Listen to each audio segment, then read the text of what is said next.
Hello, good morning, and welcome to the AM show here on the Joy News channel. It's Wednesday, August 12, and coming up here on the show, we'll bring you news review, followed by the sports update. We'll bring you matters arising on the news review segment, where we examine three issues at the center of public debate. What are these? First, the legal vacation controversy has taken a new turn, with the Ghana Bar Association raising concerns about the conduct of substantive proceedings during the vacation period. Now, the Deputy Attorney-General Dr Justice Srem-Sai has hit back, insisting that the GBA's position has no legal basis and that lawyers cannot decide when courts should sit. So what does the law really say, and whose interpretation is correct? We'll delve into that. We also know that court was in session yesterday. We'll bring you more on this. Then the legal woes of Chairman Wontumi. Now, following his conviction and 20-year prison sentence over illegal mining related offenses, his lawyers are seeking bail pending an appeal, while the Attorney General has opposed the application. What are the legal principles governing bail pending appeal, and is the state's position justified? Well, we'll see what the law says about all of these. Now, the Ghana Association of University Administrators, GAWA, strike continues to raise questions about conditions of service and the impact of industrial action on tertiary education. What is really driving the dispute? How much disruption is it causing? And what will it take to resolve the impasse? Joining us for breakfast this morning, Amanda Akosua Clinton is head of Chambers at Clinton Consultancy. We also have Abdul Fattah Al-Hassan, MP for Yendi. Also joining us is Awal Mohammed, member of the MPP's Communications Directorate, and Afil Moni, former president of the Ghana Journalists Association. But before all that, we have news updates, sports coming your way. And news update is brought to you by Nicholas Yamwa. My name is Samuel Kojo, and as usual, I do this with Emefa, Akosua, Adeti. It's always a pleasure to welcome you and to thank you for making us part of your morning. On behalf of our production team, we say thank you for making us or allowing us into your spaces. Stay on now for the news to come your way.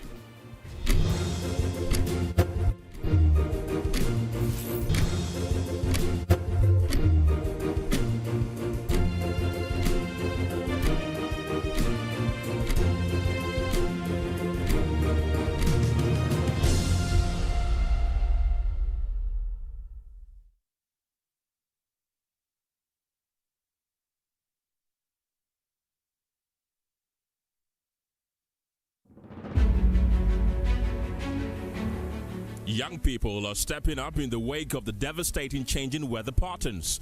They are leading innovation, intensifying their voices, and calling for a seat at the table where decisions about Ghana's climate action are taken.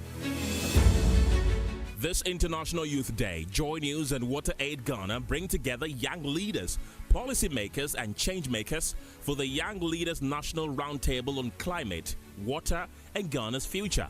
A timely conversation on climate change, water security, and building a more resilient Ghana ahead of the United Nations Water Conference. Join us on Wednesday, the 12th of August at 10 a.m. only on Joy News. Our seat at the table where young voices inspire action and help shape Ghana's future.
It's midweek and I'm excited to bring you the AM News. Now the AM News is sponsored by Palladium Residences. I am Nicholas Eko Yamwang. Government is pushing for parts of vehicles assembled by Zonda to be produced locally as part of efforts to deepen local manufacturing and create more jobs under the 24-hour economy. Vice President Professor Nana Jane Opoku-Agyeman says identifying components that can be manufactured locally will help expand opportunities for Ghanaian businesses and workers. She made the remarks after observing operations at the Zonda facility where workers are operating a shift around the clock. This is one example of the 24-hour shift we are talking about. We are very, very grateful to come in here and see that. I noticed that a lot of the parts have also come where they should be. I'll be very happy going forward. If you can even isolate one or two parts that can also produce locally, I think that would be helpful. I'd also be very happy to know the kind of expertise you are looking for. That will help us without training to know that some jobs are available waiting to be filled. We would like to know the levels our own workers are at, what value we need to add to ensure that they are fully engaged. That is very, very important for us because we know that our youth are very, very enterprising, they are innovative, and all they need is a hands up. So Zonda, thank you very, very much. We are very grateful. And to all your workers, all of you, regardless the levels where you are, just keep on keeping on. For patients living with kidney disease, access to regular dialysis is essential to sustaining their health and quality of life. However, limited dialysis machines and essential supplies at the Cape Coast Teaching Hospital are placing growing pressure on the facility's capacity to meet rising demand. The kidney patients receiving treatment at the hospital are therefore appealing to the government and other stakeholders to expand their dialysis units and provide the needed equipment to improve access to timely and reliable treatment. In a move to support dialysis services at the Cape Coast Teaching Hospital, the Forum for Kidney Patients Association donated essential consumables to the hospital's dialysis units. According to the president of the association, Kojo, the gesture is aimed at ensuring patients receive adequate and quality dialysis care. This gesture is not going anywhere. It's to serve we ourselves. We know the government is doing its best, doing all that they can to support us, help us to be well, but we need to help ourselves too. So we put ourselves together. We decided that why not? I mean, if there is a machine there, and all that we need is to get the consumables to let the machine run, why don't we do something so that at least the government can see that we are also helping ourselves? So that was the main reason why we put together to get these few consumables for them to start using those two machines to add up to the 5 that is going on. Already, Cape Coast have a number of patients. Like the doctor was saying, part of Ashanti, Western, Eastern, everybody comes here. And with 5 machines, it's not going to help anybody. So even though with the 7, it's not going to help because I was made to understand that we're doing 2 hours per session. Ideally, you're supposed to have 4 hours per session. And then if you are doing 2 hours, you're not getting any clearance in your system. So I felt very bad when I heard they were doing 2 hours. So that pushed us to do whatever we have done today. So we hope and pray they put it into good use. For kidney issues, now I don't know where it's coming from. At the Cape Coast Teaching Hospital, the lead specialist in internal medicine, Dr. Samuel Dugan, while lauding the gesture, appealed for increased logistical support to cater for the demand at the unit. We have about 45 machines averagely working. So this means that we can only serve about 20 to 25 people if we're going to provide adequate dialysis for everyone. And looking at the trend now, per day, we have increasing numbers of people coming in. Even today in the year, we have 3 new cases. So that speaks to how much burden the department and the unit is under now. So we call on the public and the corporate institutions to help us either by providing more dialysis machines for us with their consumables or any form of donation that would help go a long way for us. Kidney patients at the hospital, Gifty Tete, also added her voice to the calls for support. I came all the way from Achimoda to Cape Coast for dialysis. Some of our machines are not working, so we plead for government support. If there was a center at the Oda Hospital, I wouldn't be here. I couldn't even find the journey to Akufo-Addo for treatment. I spent 4 hours to get here and sometimes have to spend the night at the St. Francis Hospital before continuing the next day. From Cape Coast, Abigail Liesel Nkrumah reports for Joy News.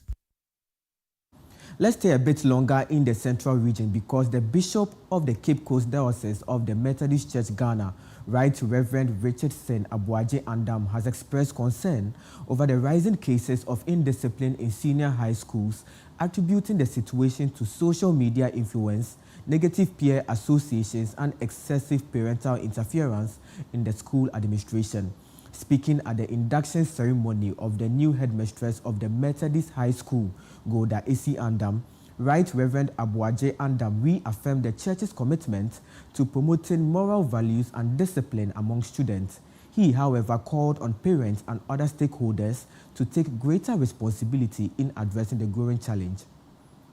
At the induction ceremony, the new headmistress of the Methodist High School in Saltpond, Golda Esi Andam, indicated that strong human relations will be central in her new role. There's a new place for me, and I believe I have to use any opportunity available to me to help where I find myself. As a head of school, in your dealings, your human relations, very, very important.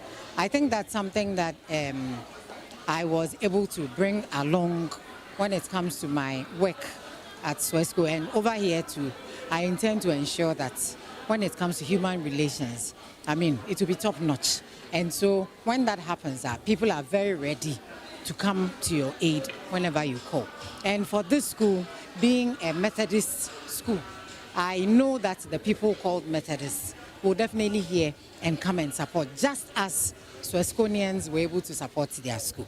I know Methodists, and then the old students of Methodist High School would also come to support, as well as the general public. Representing the Central Regional Director of Education, the Regional Basic and Senior High Schools Coordinator, Emmanuel Huago, expressed confidence in the new headmistress and noted that the Ghana Education Service and government will continue to support the school in improving its facilities. Methodist Senior High is one of the old schools, and definitely we are bound to see some of the roofing sheets corroding, and that is exactly what is happening. But currently, we have supporting agencies like the PA who are also helping to renovate some of the structures. Then we also have non-governmental organizations. As I pointed to you, she's a woman who has experience and is always in touch with people. And he's also going to bring those people on board to assist. Ghana Education Service is doing its part, but presently, government is poised to complete all uncompleted projects so that later they can come with new infrastructure. And I believe that when the new one starts, Methodist Senior High is going to get its fair share of the national cake. The Bishop of the Cape Coast Diocese of the Methodist Church Ghana, Right Reverend Richard Abuaje Andam, raised concerns about recent cases of indiscipline in senior high schools and emphasized the role of the church in instilling moral values in students. Giving them moral education, as I was preaching, I said they come for divine services, they come for morning devotion. We have Christian counselors here who will give pastoral counseling to the children. I believe that it will be better. Had it not been this training, it would have been worse in the world. So I pray that this school, how it stands for and what it stands for, training children to become good and useful beings in the society, will continue to do that. From Saltpond, Abigail Liesel Nkrumah reports for Joy News. Still on education, the Conference of Heads of Special Schools is calling on the government to introduce stronger incentives and support systems to attract, train and retain specialized teachers to work in special schools across the country. The organization says about 70% of teachers currently teaching in special schools are regular teachers who require additional training to effectively respond to the unique educational needs of students with disabilities. The following report by Mevus Kabuko has more. Conference of Heads of Special Schools, which serves as a bridge between individual special schools and key state institutions such as the Ghana Education Service and the Ministry of Education, says the shortage of specialized teachers remains one of the major challenges confronting education for persons with disabilities, while acknowledging government's efforts to improve education for persons living with disabilities, including the introduction of free tertiary education for eligible students. Kojo says more needs to be done to address the critical human resource gap in special schools. Speaking to the media, the national chairperson of Kojo, Rosalind Frimpoma Achepon, stressed the urgent need for government to recruit, train, and motivate more specialized educators. The special educators that we have in our schools, most of them are now moving out. We have regular teachers who are not special educators in our schools. And in fact, it's difficult because before they are even able to learn to sign or learn to braille or learn to communicate with children with intellectual and developmental disabilities, it takes time. I'm pleading that teacher motivation is put in place. When you come to schools for the IDD, we need speech therapists, we need occupational therapists, we need physiotherapists, and we don't have these schools. The concerns were raised at the 43rd annual conference at the Conference of Heads of Special Schools in Ghana, where the organization presented some of the key challenges facing special schools to government and called for urgent intervention. Responding to the concerns, the Deputy Director General of the Ghana Education Service, Professor Smile Gavwa, assured Kojo that efforts would be made to address the staffing challenges in special schools. We are not joking with whatever resources that they need. Recently, we have met with the Association of the People with Disabilities, the concerns that they have with the recruitment. We are addressing it. We want to make them very comfortable. We want to absorb them into the system so they'll be a good role model, good mentors for other children with disability as well. Kojo is now hopeful that government's assurance will translate into concrete action to bridge the staffing gap and improve learning outcomes for students with special needs. For Joy News, Mavis Kabiko's report, read to. Moving on, the Narcotics Control Commission says government funding alone cannot meet its growing operational needs and is appealing to well-meaning institutions to support its fight against drug abuse.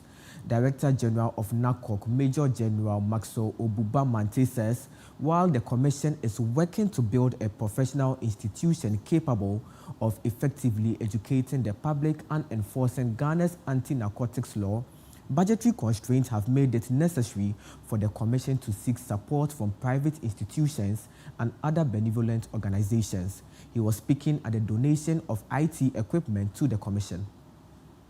Narcotics are not here to intimidate anybody. Neither are we here to make life uncomfortable for anyone. It is to make sure that the country is safe in terms of narcotics. You know what drugs can do to the security and safety of this country, and by extension, the sub-region. And so the little effort we put in when we get encouragement such as we have demonstrated this afternoon, we see it as a very big boost. And we are encouraged to work harder. And that is when I always want to turn to my deputy who says that when you have not been arrested, consider it as a grace period for you to reform.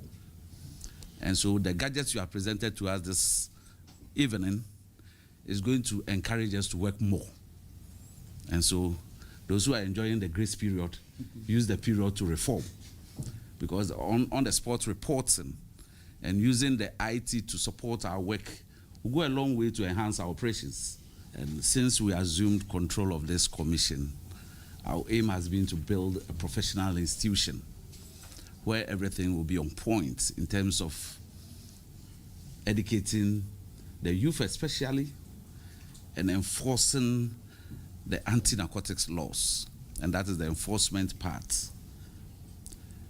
we have done so through government support. But you know the competing needs of the budgetary allocations that government makes. And so it has been our strategy to reach out to benevolent institutions like you and other well-meaning citizens to come to our aid. So MDSL presented a range of information technology equipment to the National Commission for Civic Education, NACOC, as part of efforts to strengthen the Commission's digital capacity. The donation includes 50 laptops, 5 iPads, 2 industrial printers, 2 enterprise-grade servers, server racks, 10 UPS units, 5 ultra-luminous projectors, a drone, and 4 all-in-one computers. In deploying a national incident reporting system built on architecture similar to the medical screening portal, which will be accessible remotely on premises across all the regional subunits, and will have real-time reporting and geolocation, media attachments, and a lot of analysis will come with it as well. We are committed to working closely with NACOG IT and strategic teams to support the planning and development of this incident reporting system. We believe in this initiative will provide a strong foundation for continued technical collaboration in areas of mutual interest. The items were donated to NACOC RADA. And that's it for the AM News. Samuel Kojo Brace is standing by with the latest in business.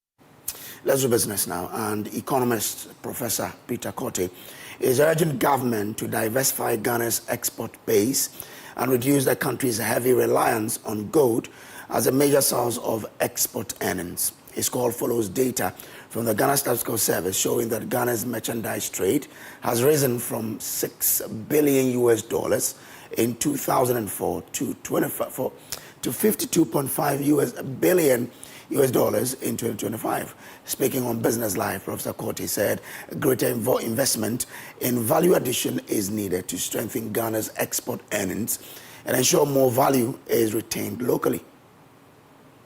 We've seen some improved trends in non-traditional exports. You know, our traditional commodities have been cocoa, gold, timber, but these days we see more of chili, we see more of pineapple, ginger, and other commodities. I think we should also look at those areas and try to diversify. I think our over-concentration on gold these days is not the best. Yes, it's good to take advantage of increased earnings, gold price on the international market.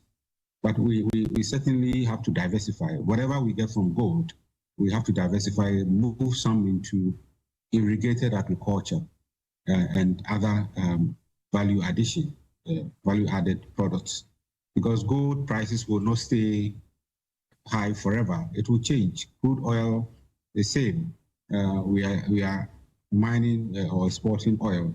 We will not be there forever. It will get to a point, people are moving into other forms of fuel, and gradually there will be a shift. So we need to think ahead and move out of that.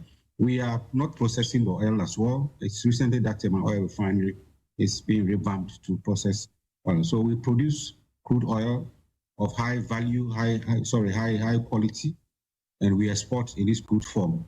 Then we go to the international market to import oil, refined oil, very expensive. That dynamics has to change if we really want to make inroads with our development and transformation.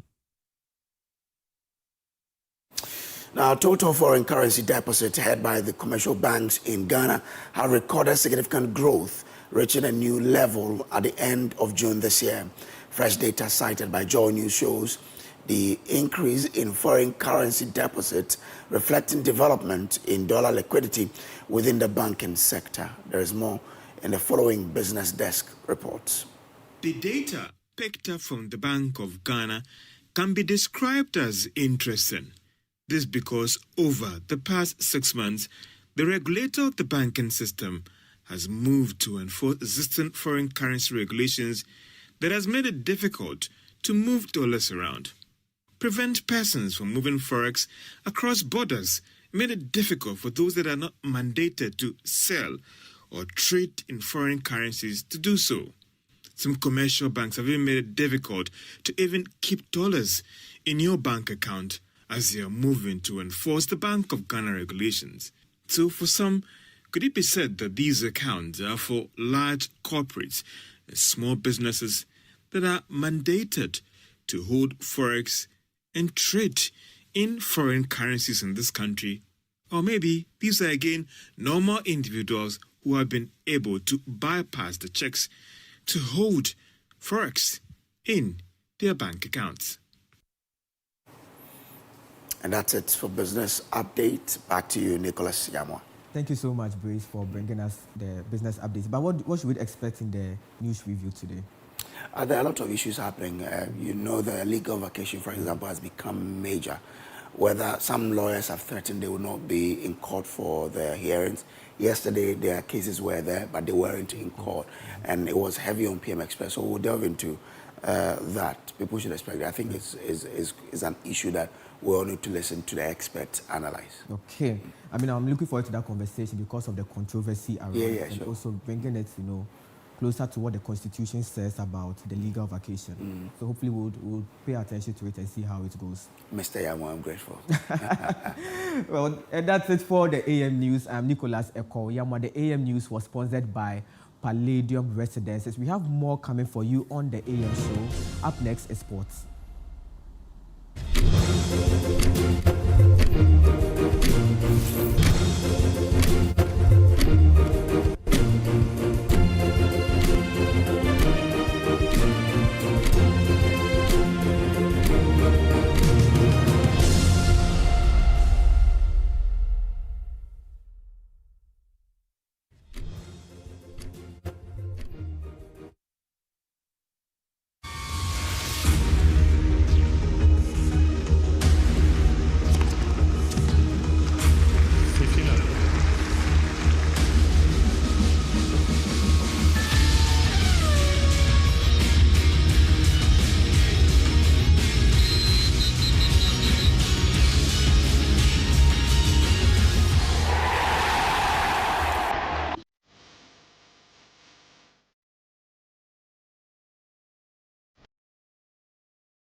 Invitational month. The competition happened at the University of Ghana Stadium on August 29. And just gone by is how you can participate or register for the competition later this month at the University of Ghana Stadium. Good morning. Muftau Nabila Abdullah here with sports on the AM show. We take you to Volta Catch, one of the companies that have signed up for this year's Joy Sports Invitational Tournament. And their head of HR, Paul Akosua, says that his team is coming to the competition hoping to win all the medals that will be on the table.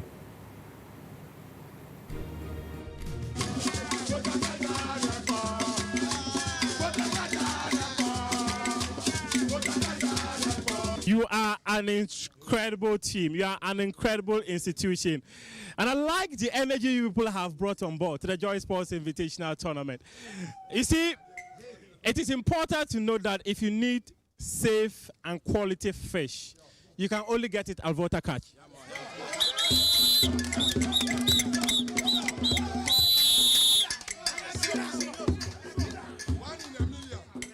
Indeed.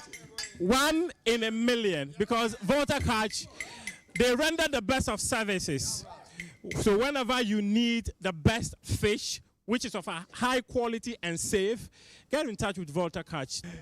There's only one number you need to get in touch with for you to order your fresh tilapia. It's behind him. 0544 346976. There's no any other institution that will render the best of services like Volta Catch will do for you.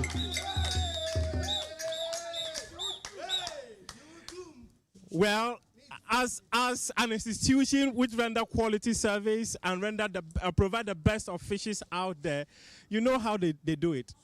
I don't know whether if they will be on the pitch to swim or they will go to the swimming pool to swim to catch more fish.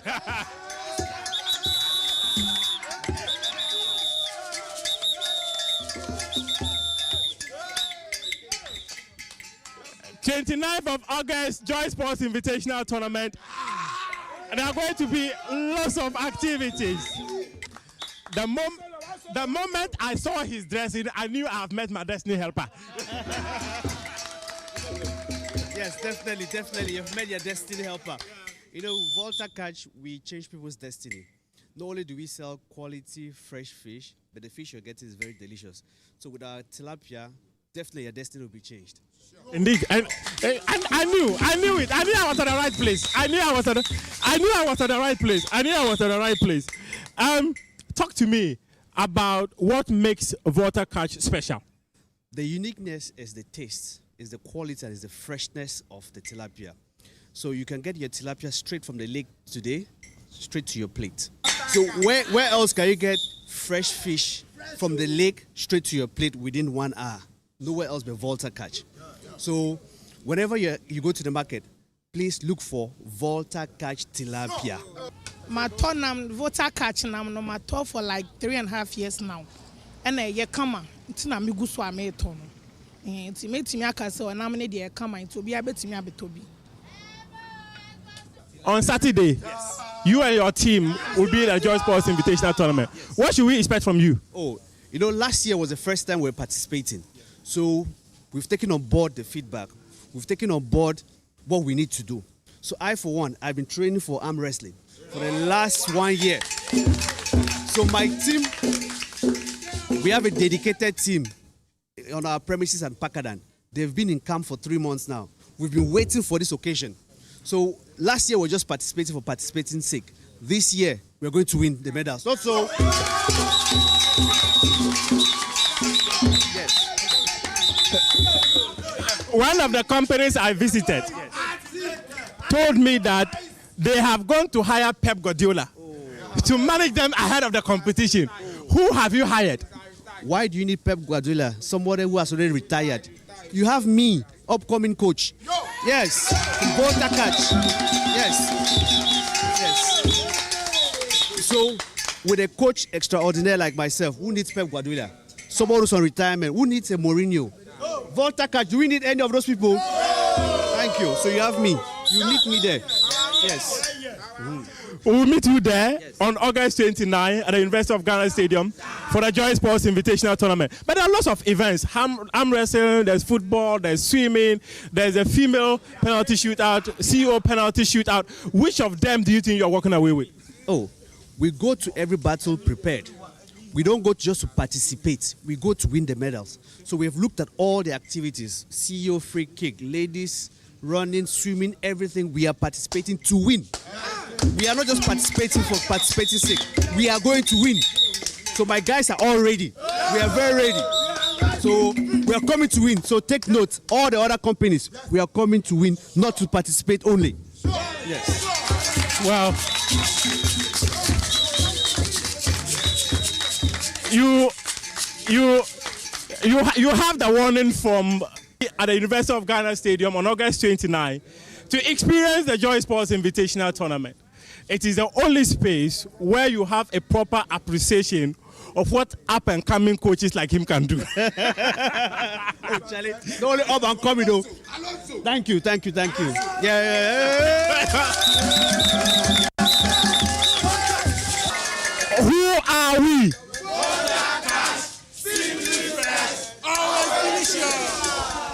No, I want you to sound as though you have just won the World Cup.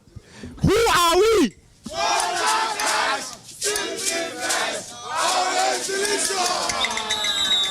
And they'll be at the stadium to do it simple on August 29. Thank you.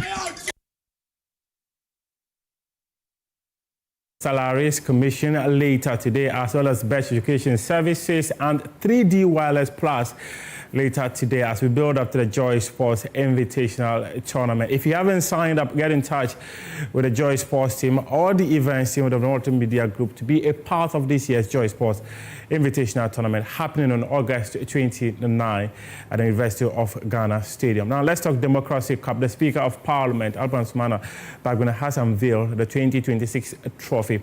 The match will be happening at Bawayala Sports Stadium between Kumasi Asante Kotoko and Accra House of Oak. Let's hear from the Speaker when he unveiled the trophy on Tuesday.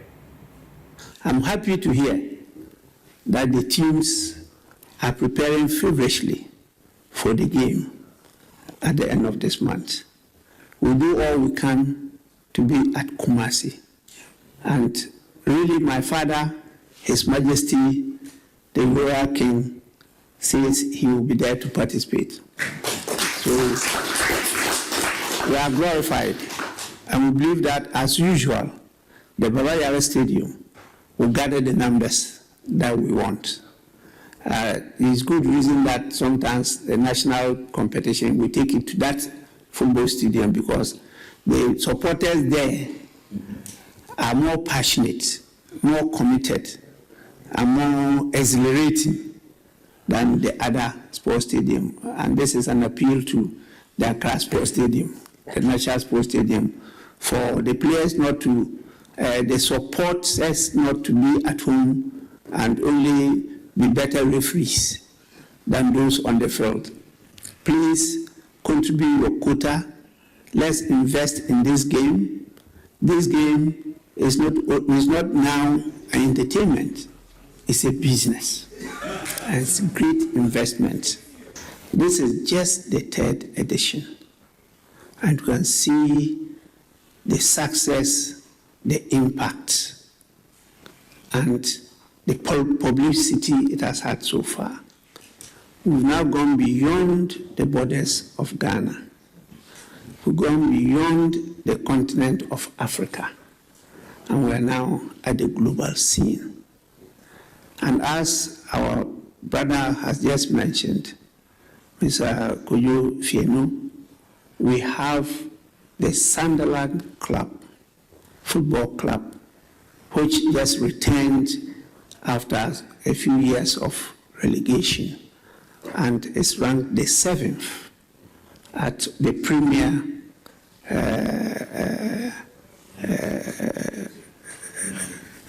League in the United Kingdom, the best organized in the world.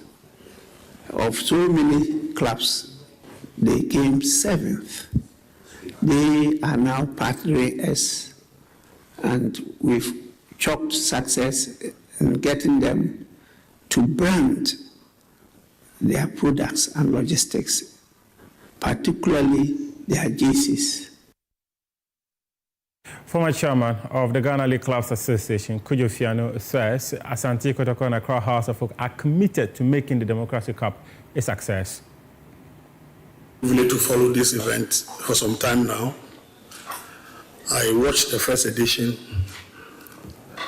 I watched the second edition also, and at that time I was acting as the Chief Executive Officer of Accra Great Olympics.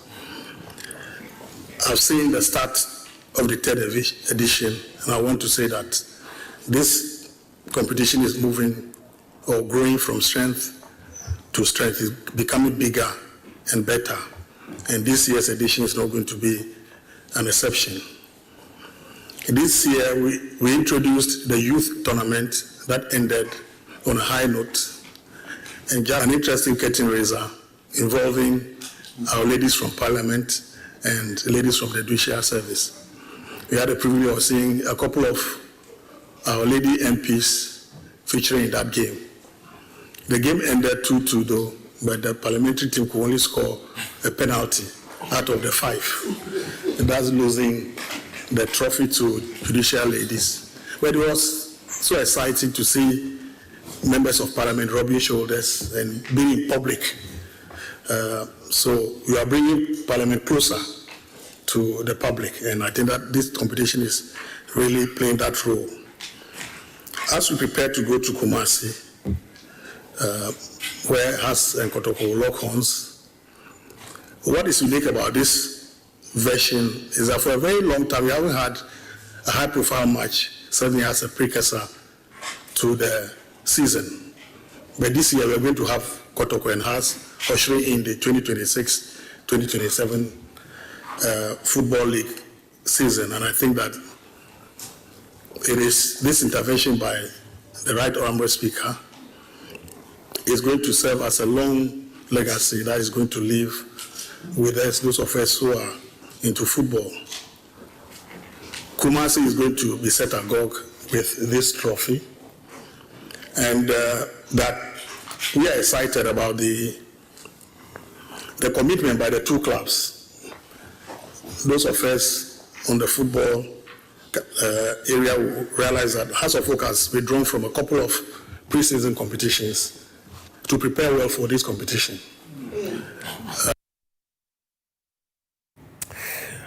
Swiss-based club FC Basel, they have donated kids football and other apparels to some schools and football clubs in the Upper West region. My colleague Abdul Karim Benin has more in this report.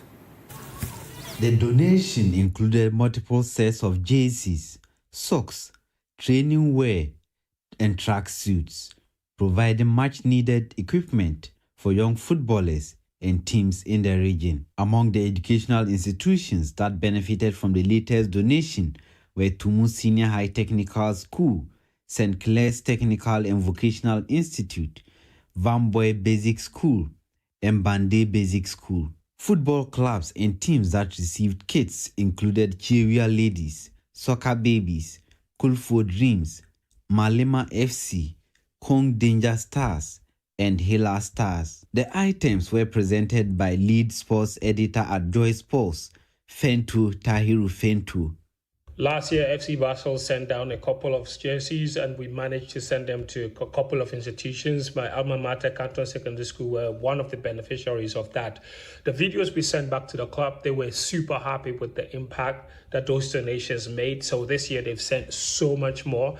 And kind courtesy of the same club, we're now able to donate to many more clubs and impact many more communities. So the 10 beneficiaries in the Upper West region is just the beginning. There will be some donations in the Upper East region as well as the Northern region. And all of this has been kind courtesy Alex Akwe, a football agent who's had a very close working relationship with the FC Basel, who's managed every year to secure these boxes of excess jerseys and training equipment that can go a long way to benefiting a lot of these communities. It really is very little contribution to grassroots football development, and I really have to thank FC Basel for their continuous belief and and trust and commitment to impacting as many lives as possible. We can't be more grateful. And for Alex as well, for always consistently, getting these things down here. It's not easy, and paying for shipment and all of this. The jerseys can't come to you for free, but you have to transport them across to all of these other places, and all of that involves some money, and it's all being funded straight out of our pockets. But we are grateful that we have the equipment in the first place, and that's the most important thing. Hopefully, they will be even happier with the impact that this year's donations would make, and next year we can have much more to give. I would like to say a very big thank you to FC Basel and Attorney-General for this wonderful donation. We really appreciate it. Ladies, we say thank you to FC Basel and thank you.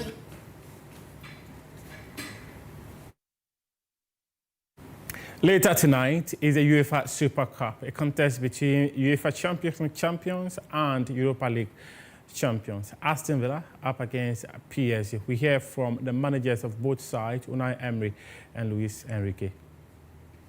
We spent there working. I think we did a good year, a good season. And then my next opportunity I had to be here with Aston Villa, I tried again to use my old experiences, everything I learned to try to get better.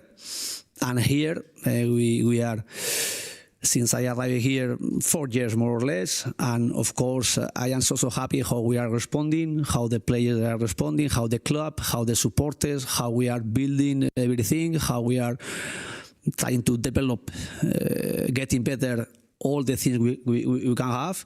Of course, everything at the end is on the pitch, and the result, the consequences after everything we are doing, and everything I learned with the players. We are here playing the Super Cup final because we have won the Europa League, and I am feeling comfortable, happy, very demanding, even more than the last years.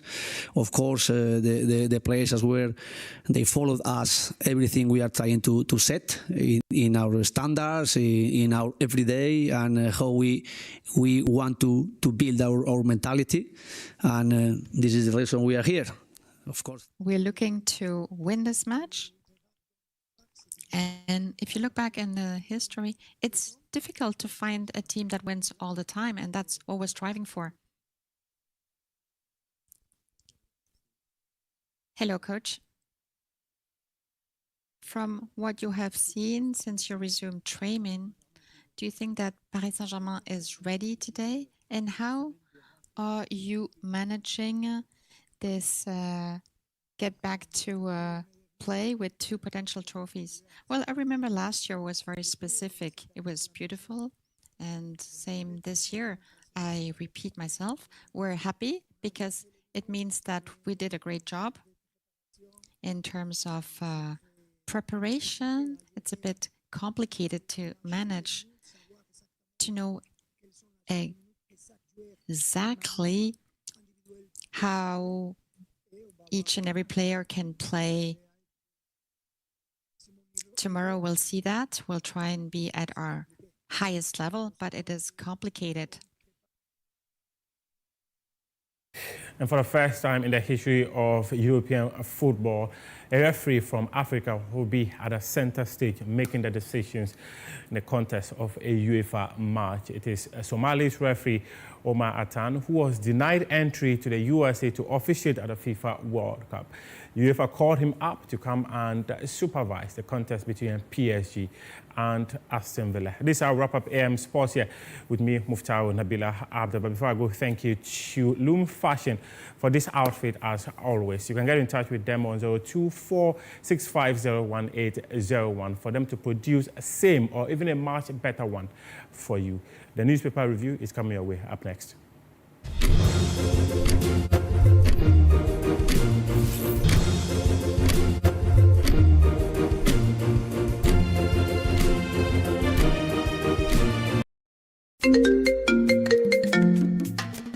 Hello, my name is Pamela from Customer Service. Please revalidate your account by texting your Ghana card number to 0500,000 247.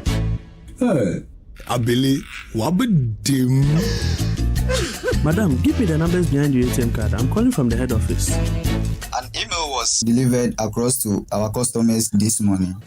Confirm if this is your bank account. 100-100-100. Thanks for sending your bank card details. Send the OTP now to avoid cancellation. EcoBank will never call, email, send an SMS asking for your PIN, OTP, bank card, or Ghana card details. Don't get played. EcoBank, the Pan-African Bank. Hello, please, I'm calling from Customer Experience Center.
Bad referee decisions. Don't let your child's grade suffer a bad match. Ensure a straight win this academic season with curriculum-aligned textbooks and interactive tools from Pegasus Publishing.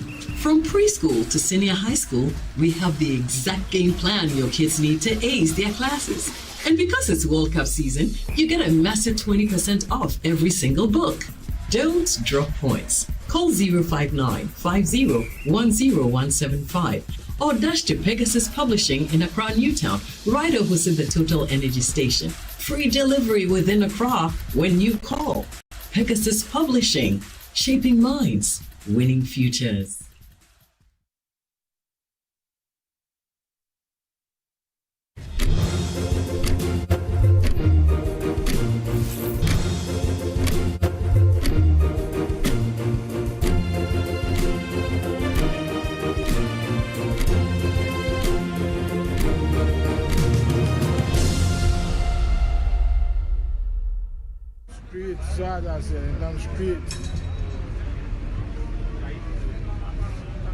The man smiling in these photos is Alex Declare. In April 2022, he left Ghana for Dubai in search of work and a better future for his family. The man sitting here today is the same person, but an acid attack left permanent scars across his face and body and brought the life he was building abroad to an abrupt end.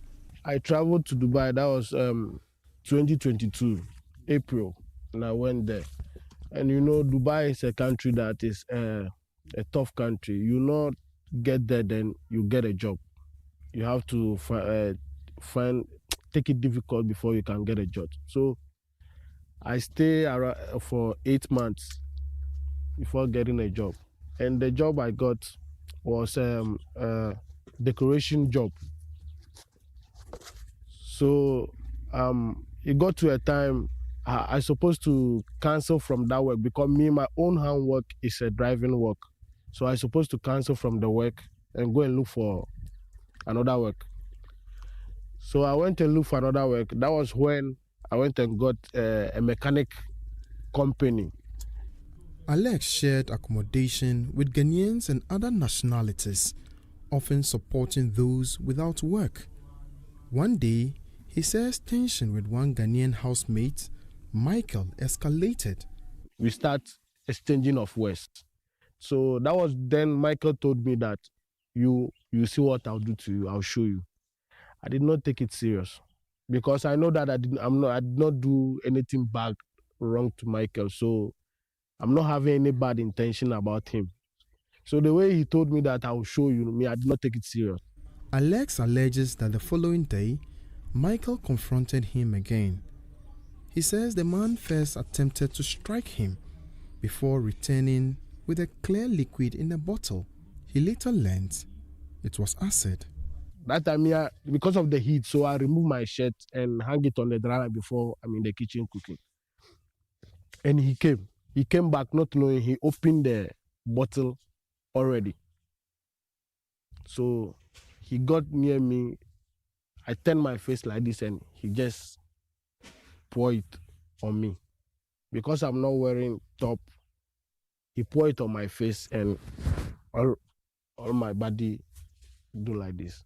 Blasio, the man who collected the hammer from him, he was the one who called the ambulance.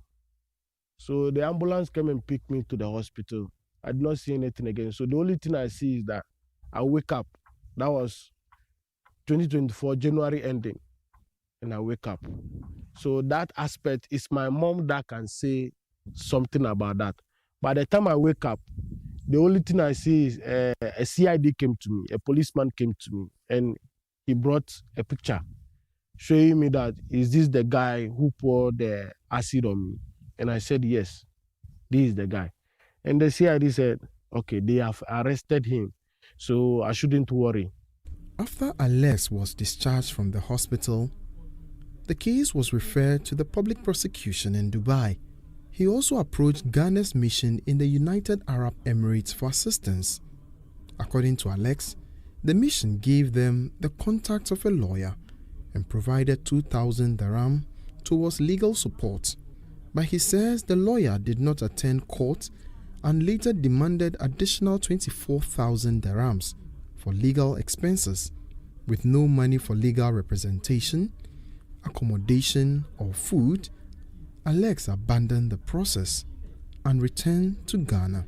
The suffering and what we are passing through over there, where to sleep, what to eat, we cannot continue to be asking. No. So we decided to come back home to Ghana so that maybe we can get help from Ghana, from our leaders. But we came back, I continue calling out for justice. No one is hearing me out.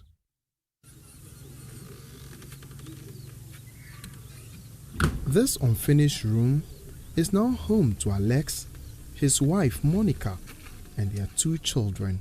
Life is tough because as a family man, and I'm the one taking care of house. Nobody, no family member, nobody. If someone did not see me, support me on the media, then I don't know how to survive. I tell you, and those people come into it and they contributed money for me.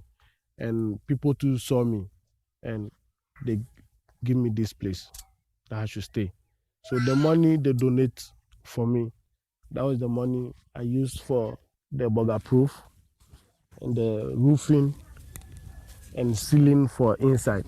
If you go inside, you can see there is nothing inside. No paint, no tiles, no nothing.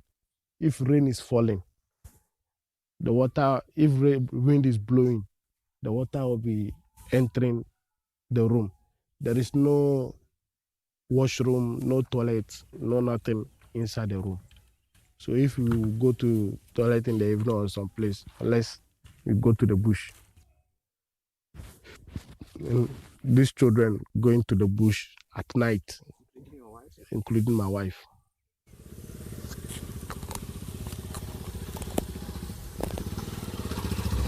Unable to find stable employment, Alex now depends on a motorbike donated to him to work as an Okada rider. It is the family's main source of income. But even as he tries to earn a living, Alex says some passengers avoid him because of his scars. It's quite tough. It's not all the people that like taking my motor, but the people that know my situation. Though a lot of people too have been seeing me on the media, so they know that it's not the Okada business that did this to me. It's someone who did this to me. So some people do consider me take my motor. Some people too, if they see me, they said they are afraid of me, so they can't take my bike. Some people do see me, then they run away. Monica says the rejection is painful because her husband is only trying to provide for his family. Sitina mu de emu aye din amaye kakra. Because akoya say na asem yi bae no okopa adwuma bi a omo mfa no. Waye se enso no otimi nante ne nsa ne ne bibia aye adwuma ntimi medwu ho a mentimi nja no. What Alex earns each day must provide food and meet the needs of his children. His wife does not currently work. Alex used the little money he had after returning to build this container shop for Monica. But after completing the structure, there was nothing left to stock it. I finished doing the container. I don't have money to buy goods or things for her to sell inside. The container is just there like that. And rain is beating the container each and every blessed day. So the container is at the roadside. And me myself is the Okada business that I'm doing small to support house, to take care of the children and my mom as well. Alex says he has also petitioned the United Arab Emirates Embassy in Ghana, the police, and the Ministry of Foreign Affairs. He said he submitted evidence connected to the case and was promised a response, but has not heard from the authorities. This thing happened 2023 December, the time our former president was on power, before this current president. So I can testify that they've heard it. So if they can do something about it, like they will do. So I know that they've heard about my story, but it's just that they don't want to help me. And I can't say anything about it. It's part of life. So I'm just praying that maybe God will help me one day and open some doors for me, because I'm tired. The acid attack changed Alex's appearance and ended the future he was building abroad. He still has 2 children to raise and a wife to support. He now wants justice for what happened in Dubai and a chance to rebuild his life through stable work. Collins Frimpong, Joy News, Dodoa.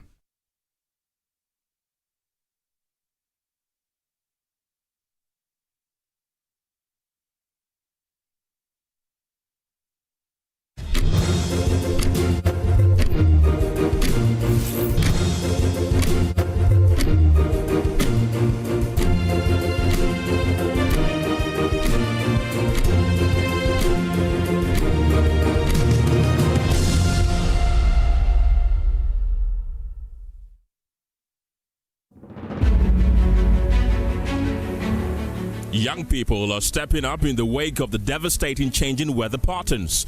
They are leading innovation, intensifying their voices, and calling for a seat at the table where decisions about Ghana's climate action are taken. This International Youth Day, Joy News and Water Aid Ghana bring together young leaders, policymakers, and changemakers for the Young Leaders National Roundtable on Climate, Water, and Ghana's Future. A timely conversation on climate change, water security, and building a more resilient Ghana ahead of the United Nations Water Conference. Join us on Wednesday, the 12th of August at 10 a.m. only on Joy News. Our seat at the table where young voices inspire action and help shape Ghana's future.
Through every stage of life,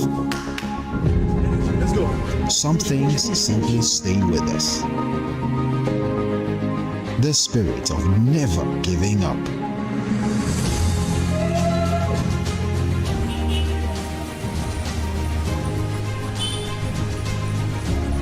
A throwback to a bygone era when love was service. The silent statement of love.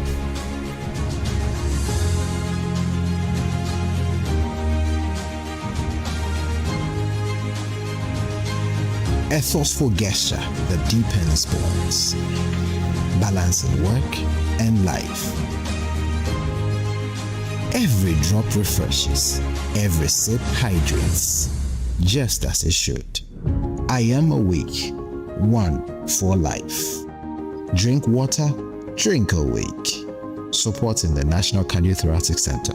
This advert is FDA. Hello, my name is Pamela from Customer Service. Please revalidate your account by texting your Ghana card number to 0500,000 247. Hey, Abili, wabidim. Madam, give me the numbers behind your ATM card. I'm calling from the head office. An email was delivered across to our customers this morning. Confirm if this is your bank account. 100,100,100. Thanks for sending your bank card details. Send the OTP now to avoid cancellation. EcoBank will never call, email, send an SMS asking for your PIN, OTP, bank card, or Ghana card details. Don't get played. EcoBank, the Pan-African Bank. Hello, please, I'm calling from Customer Experience Center. Discover Willow Lane in Sakumono, one of Ghana's most prime community. These expertly designed 4-bedroom homes feature a private elevator, 4 ensuite bedrooms, private balconies, walk-in closets, and a gourmet kitchen and a maid's quarters. Perfect for families, executives, investors, and retirees. Our community offers a swimming pool, playground, and 3-tier security for your peace of mind. Experience the ultimate in comfort, convenience, and community here at Willow Lane, Sakumo. Visit waylead.org or call 0240-111119 or 0308-040500 to book your tour today. Waylead, your trusted home builder.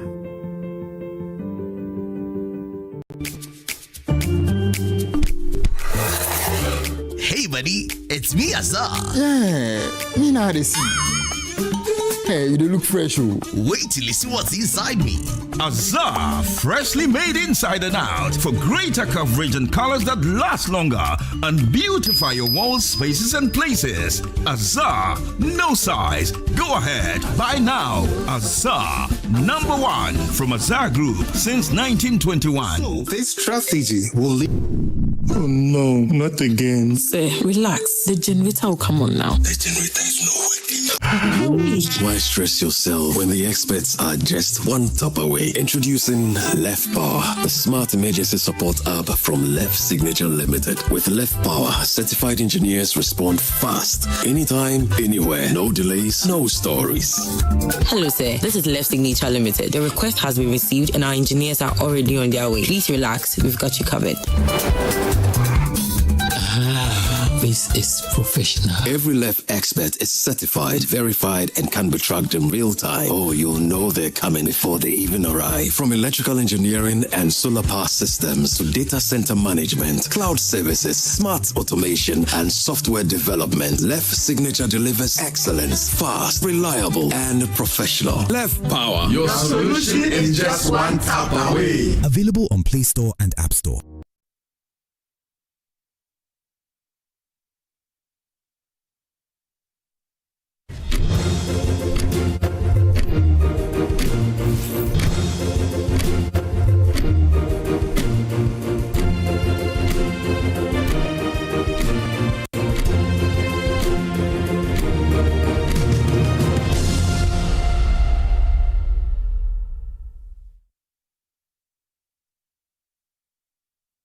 Hello there. Time now to review the news. Thank you so much for choosing us every morning. The AM News Review is sponsored by Syntex Spice, Pegasus Publishing, and Awake Purified Drinking Water. Joining us for the discussion this morning is Amanda Akoko Clinton. She's head of chambers at Clinton Consultants. We also have Abdul Fattah Al-Hassan, MP for Yendi. And also joining us is Awal Mohammed, member of the NPP Communications Directorate, and Afel Muni, former president of the Ghana Journalists Association. But before we get to our guest, let's tell you what's happening in front of the newspapers, headlines essentially. On the Ahanta Pele, that's some wild combo, I like it. Thank you very much. It's all by Abby Trent. Yeah, Abby Trent always. Trent is a super designer. A wonderful young girl. Yeah, I do like her too. Okay. Okay, so let's start with the Daily Guide newspaper. Big story. You remember this one? When Daman was given to Ibrahim Mahama, he made a promise that he will construct an airstrip to ensure that flights are able to move from Daman straight to Accra. We understand that promise is materializing because that airstrip construction has begun, as well as roads are also underway. So the chiefs are praising him, says Daman Mines fulfilling promises. These are the chiefs speaking there. So it's good when local businesses, take over these national assets and are able to deliver social investment for the people as well. So kudos to Ibrahim Mahama and his EMP company for the wonderful work we understand they are doing in Daman. Yesterday, we also saw the shake-up at the national security where President Mahama has moved some people around to ensure that the national security is... Why do we call it shake-up? I find that word fascinating. Why? Well, who also bought on? No, Mama, would you Mama so before from Burma? Why do we shake? That's what shake. Bought on, Yesterday, I made a mental note of it to ask you, actually. I didn't plan on asking you on TV, but I don't know. I'm like, why do we say shake up? Why also bought it? That should be it. Anyway. Okay. That should be it. Okay.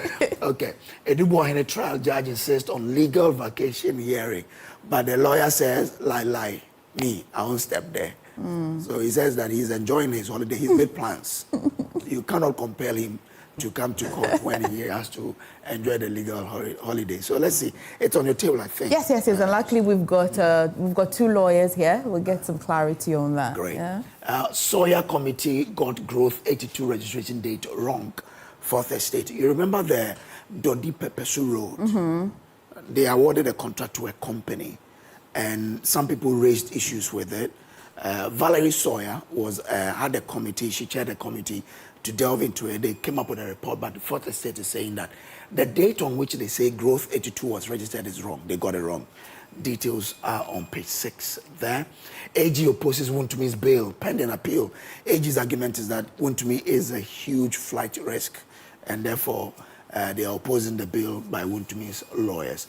2 arrested for killing man at Tuba. So that is the Daily Guide newspaper. Let's do the insight. From poverty to opportunity, VIP pledges support for Kayaye. Okay. UAE supports Ghana's flood victims with $1 million relief items.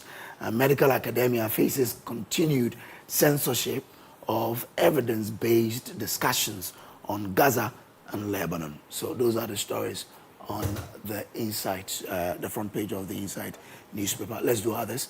The Ghanaian publisher SDA moves to rescue Agenda 101 after months of government neglect. And for this excites me because we've all been discussing why these Agenda 101 hospitals are critical. Government indicated that they would need private partnership to ensure that they complete some. SDA has come on board to say they are willing to partner with the government to complete some of the facilities. This was after the delegation met with the health minister. That's impressive. Yes. Now, MPP accuses Chief Justice of weaponizing the courts. This is all about the legal vacation and compelling some people to still come to court. The MPP has weighed on in that particular discussion. Adenta Dodowa road users cry for help. Okay. No, you don't live on that road. No, you don't use it. Adenta Dodowa. You don't use it, but they are crying that their roads are terrible. Naomi Alabi named curator for 2026 U.S. Homo Festival. Oh, okay. Is she related to Professor Alabi anyway? The custodian newspaper, AG opposes bail for wound to be pending appeal. Now, Emefa, this story won't go away.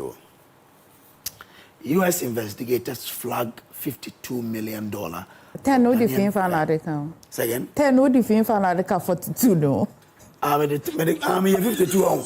Hey, the mind and the way it processes. I understand. 42, please. $42 million. Yeah. For Ghanaian firm in AXA Energy deal. And when you read the paper, some interesting details they are given here. You all have to read it. I'm sure we are not done yet. And Martin Alamisi, Ben Kaiser Amidu has also weighed on in this one. He's we'll get there. CJ Robinson's GBA concerns on legal vacations. You know, the GBA spoke about the legal vacation. The CJ says, well, whatever they are saying is not grounded, and that a lawyer, if your client gives you leave, you can have it, but you cannot say that because you're on legal vacation, a judge cannot sit on cases. MPP accuses CJ of partisan conduct over vacation trial warrants, and SD offers lifeline to abandoned Agenda 111 project. Okay, that is there. Let's do the new finder. Lawyers cannot stop cases over legal vacation, CJ. Sustained power tariff adjustment to protect energy sector, IMF. Ghana records $11.5 billion trade surplus in 2025. That's good money there. 5-year presidential term not necessary now. Awelana. Mary Ada, you know her? It's Awelana. Well. They should just say Mary Ada. We all I agree. Okay, let's do other papers here. There's one paper that talks about Martin Amidu's take on the, on the legal vacation? No. On the U.S. case. You know, Ghanaian authorities say they are going to investigate the matter now to find out the Ghanaian. That's it. It's the daily gist. Exactly. There you go. Martin Amidu says they had all the information they needed way before the U.S. court arrived at that conclusion. But an interesting one for Martin Amidu, you know him. The OSP knew about the case in 2020. Okay. Yeah. He is a former special prosecutor, so if he says documents exist in Ghana that could have helped Ghanaian authorities to prosecute this, then yeah, you cannot doubt him. As Antibayaku conviction opens can of worms, and Emefa, shake up at national security. You're going to get us in trouble. Okay. Says Mahama hires experienced hands. Sacks coordinator's brother. Abai. I went to position. If we per this logic, are we in any way saying that the president appointed a non-experienced person earlier? That we can't forgive him for that? Because that's national security. If we go by this logic. Well, it's a good question to ask. Okay. It's a good time for us to end, you know. Let me hand it over to you. Thank you so much, Kojo. I'll see you back here shortly. Right now, though, let's know how the weather is looking today.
So that's the weather for today. But quickly before we go into the matters arising, yesterday we nearly told you about the Burkina Faso Bagri Dam spillage that was supposed to happen yesterday. But let's test the temperature of how people are feeling or how people are getting ready for that spillage that's supposed to be happening today.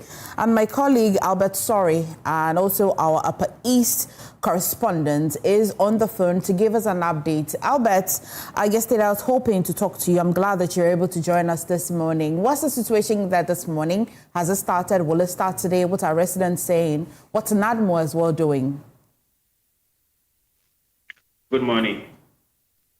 So the spillage started yesterday. From what NADMO have told us, they have been on the ground educating people, sensitizing the farmers in the catchment area. Those are the areas around the white and black water, the basins of these areas where people do farming. They've been educating the farmers to leave the area for their own safety. The regional NADMO director has also told us that over the years, they have managed to get people who are settling around the catchment area of the white and black water to move. So what we have now basically are farmland, and the people keep going back there to do their farming activities because the lands there are fertile. And so since they made the announcement that the village will be starting yesterday, they have been working with other security and partner agencies to talk to people and get them to move. They've also made plans to have standby emergency teams in case there are serious floods, and in case there are any emergencies, they'll be able to intervene. In the Talisi district, where we have some of the farmers, they have been rushing to see if they can harvest some of their produce. Some of them say that because of the fact that sometimes the rain delay, they are not able to begin their farming activities early. So there are some who farm produce are not ripe for harvesting yet. And so for people like that, if the floods are serious, then what it means is that they could lose their harvest. What usually happens is that when the spillage starts, it will take about 48 to 72 hours before we start seeing any impact in the Upper East region. Also, it depends on whether there are heavy rains in this part of the country, because when that happens and the dam is filled, then you have two compounding situations, and usually the floods become more serious in that situation. But at the moment, we are yet to see any impact of the floods or the spillage of the dam, because it's only been less than 24 hours since the spillage was set to begin. So we don't have any serious situation at the moment. But if you keep your eye on the ground, what do you anticipate? Do you think that this year will be less? The impact on residents or farmers will be at least less? What do you think? Over the years, what has happened is that the Ghanaian authorities have engaged Sonabel, who are the operators of the Bagri Dam in Burkina Faso. And what has been happening now is that they don't wait till the dam is at full capacity, but they normally do what they do, Akon village. So they have capacity where they are killing around 234 meters. And so when it's close up around 203, 5, 8, thereabouts, sometimes do a feeling they still, so we don't have a serious impact. But as I said earlier, normally when we also have serious rains in this part of the country, that is when the floods become serious. But over the last 1 week, we've had some rain, but they haven't been very heavy to cause any serious issue. We don't know what will happen between now and next week. And so if we are going to go by the current situation, I believe that we are likely not to have very serious floods. But it depends on whether there are serious rains today and tomorrow, and also how fast they are spilling the water from the Baghdad Dam in this particular situation. All right. Thank you so much, Albert. Maybe a little later in the day, I shall touch base to get an update. Okay. Now back in studio, I already told you we've got Amanda, we've got our former GBA president as well, we've got Awal, and of course we've got Honorable from Yendi joining us in studio. Awal, it's been a minute. Last week you were on with us. Yes. And Amanda, we met each other somewhere in East Legon. I hope you're well. Okay, pleasure to have you. First, I want to start with Amanda, and I want to know your position. Are you for the GBA's position, or you're for the Attorney General's position, and by extension, the Chief Justice position? I think I'm in a hybrid position. I can understand. Because I think the law does give the CJ power to create vocational courts. That's very obvious. But, power is not the same as prudence. And ultimately, the legal question is power, the constitutional question is fairness. Because we're talking about a substantive criminal trial or trials, selective high-profile cases, absent counsel, and accused persons being threatened with personal cross-examination. So it moves the conversation from administrative to fair trial, and they could potentially even just appeal this on the basis of Article 19. But ultimately, I think the judiciary, although the judiciary has full rights on this, they must avoid creating the appearance of selective urgency, because if vocational courts are for general continuity, that's fine, it's understood. But if only politically sensitive criminal trials are moving at full speed, whilst we can say a lot of other cases are sleeping, the judiciary must explain the objective criteria. So everybody sort of has a point in terms of the Deputy AG, the GBA has a point, and obviously the CJ is the one leading on this, but it is ultimately for the trial judge to decide whether they're going to listen to, I think counsel's written objection that they're not available, and for the court to also consider perhaps Article 19 in advance of them perhaps just, taking this to the Supreme Court later. But it's a hybrid position, but it's also something that, practically speaking, what would a few months cost when it's a complex criminal case? That is the bottom line. Legally, of course, vocational courts can go on, but practically, what does it cost everyone 2 months? Very detailed criminal trials. People's lives are at stake. A lot of money is on the table. Jail time is on the table.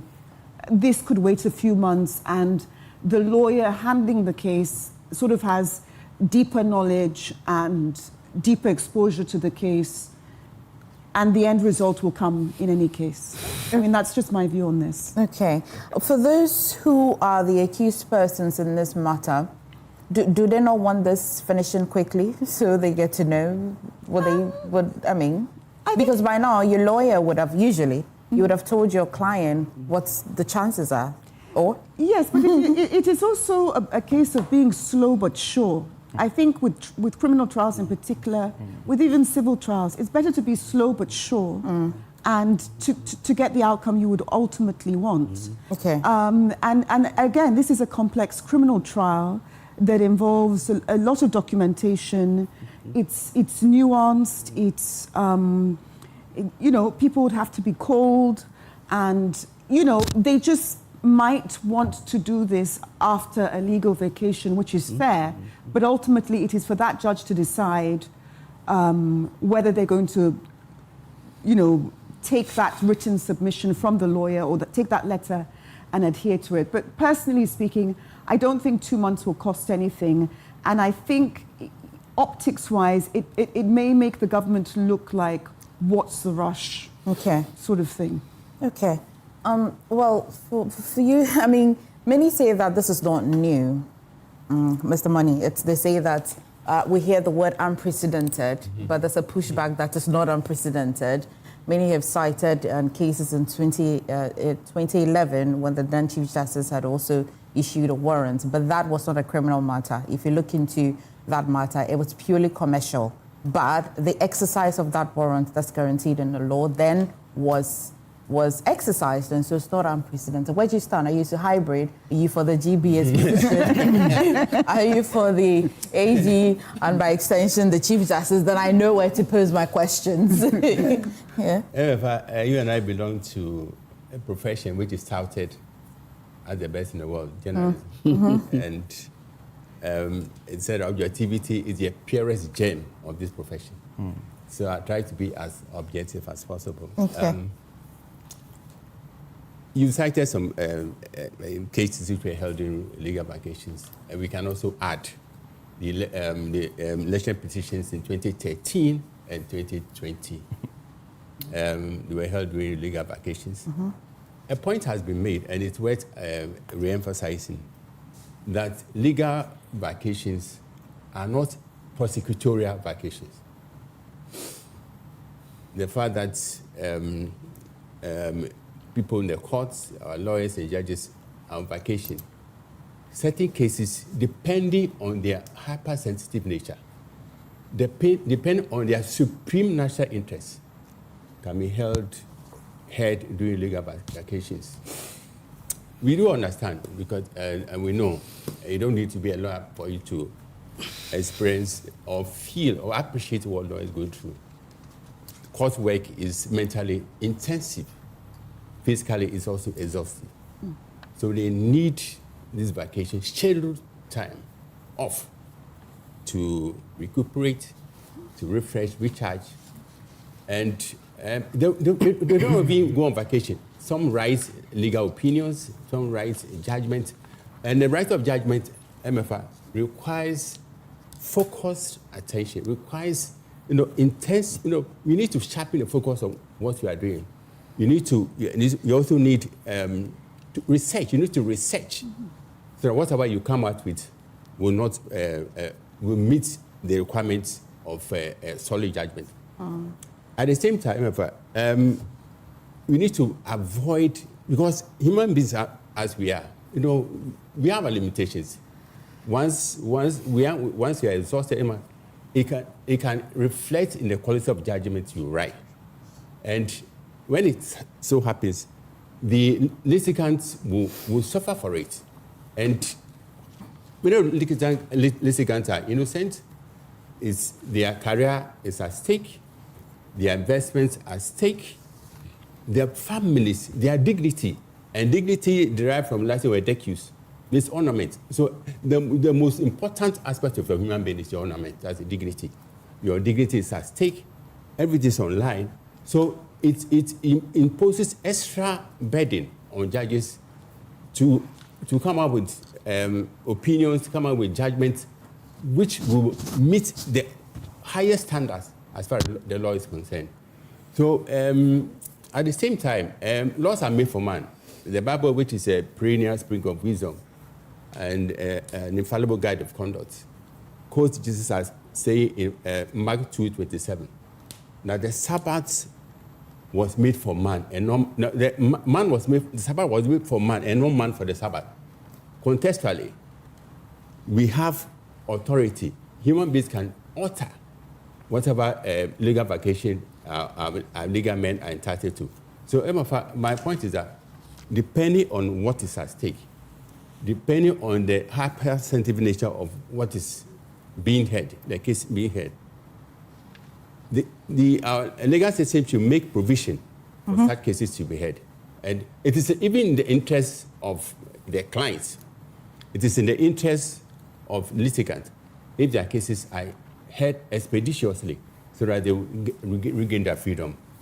Okay, well, your case, hearing it expeditiously does not guarantee you your freedom, does it? No, so when it drags, you need the mental anguish. Yeah. Yeah. But you're better off, on the face, I'm not a lawyer, but you're better off it dragging than you being convicted. Oh, lawyer. You'd rather miss the court frequently than you're convicted. How about that? Have you thought about that? Because I've learned on this particular desk that lawyering is not just about knowing the law, it's also about knowing the tactics. Some sort of tactics and all of that. They don't talk about it very openly, but I'd rather, I visit courts. When we have a bad case, so are we assuming that they have a bad case? No, but surely that will be better than being convicted. How about that? You don't need to put yourself in the shoes of people who are facing the law. Emefa, the mental torture. Yeah. So, let's get it done and over it, right? Let's get it done. I was speaking to one of the men who are facing trial in connection with the high-profile criminal case. And they want it to be done as quickly as possible. Okay. His wife is suffering. The children cannot go to school. When they go to school, they are mocked, they are teased. Society will look down upon you. So you lose your dignity. And as I said, the best repeating, the dignity is the most important aspect of your human being. Okay. So once it is dented, once it is tortured, once it is, punctured, then you are inhuman, less human, so to speak. So legal vacation, yes, there's a need to look at certain cases, and it was an interest of this whole nation for election petition cases to be held during legal vacation. But why? I hear that these are specialized sports, but why these particular cases? You'd hear the arguments of Atache say that there are other cases. Why the fixation on these particular cases? He cites the case of rape cases. They are the cases. There's that Ghanaian as well who is seeing their family member visit court all the time, but because of legal vacation, they're not hearing it. Why is that not a special one? But Emefa, it is not illegal for certain cases to be held during legal vacations. It is not at all illegal. Not at all. And it is advantageous to compare a doctor-patient relationship with a lawyer-client relationship.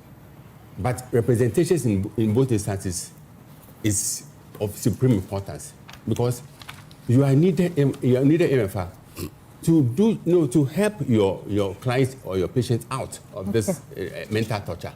So Dr.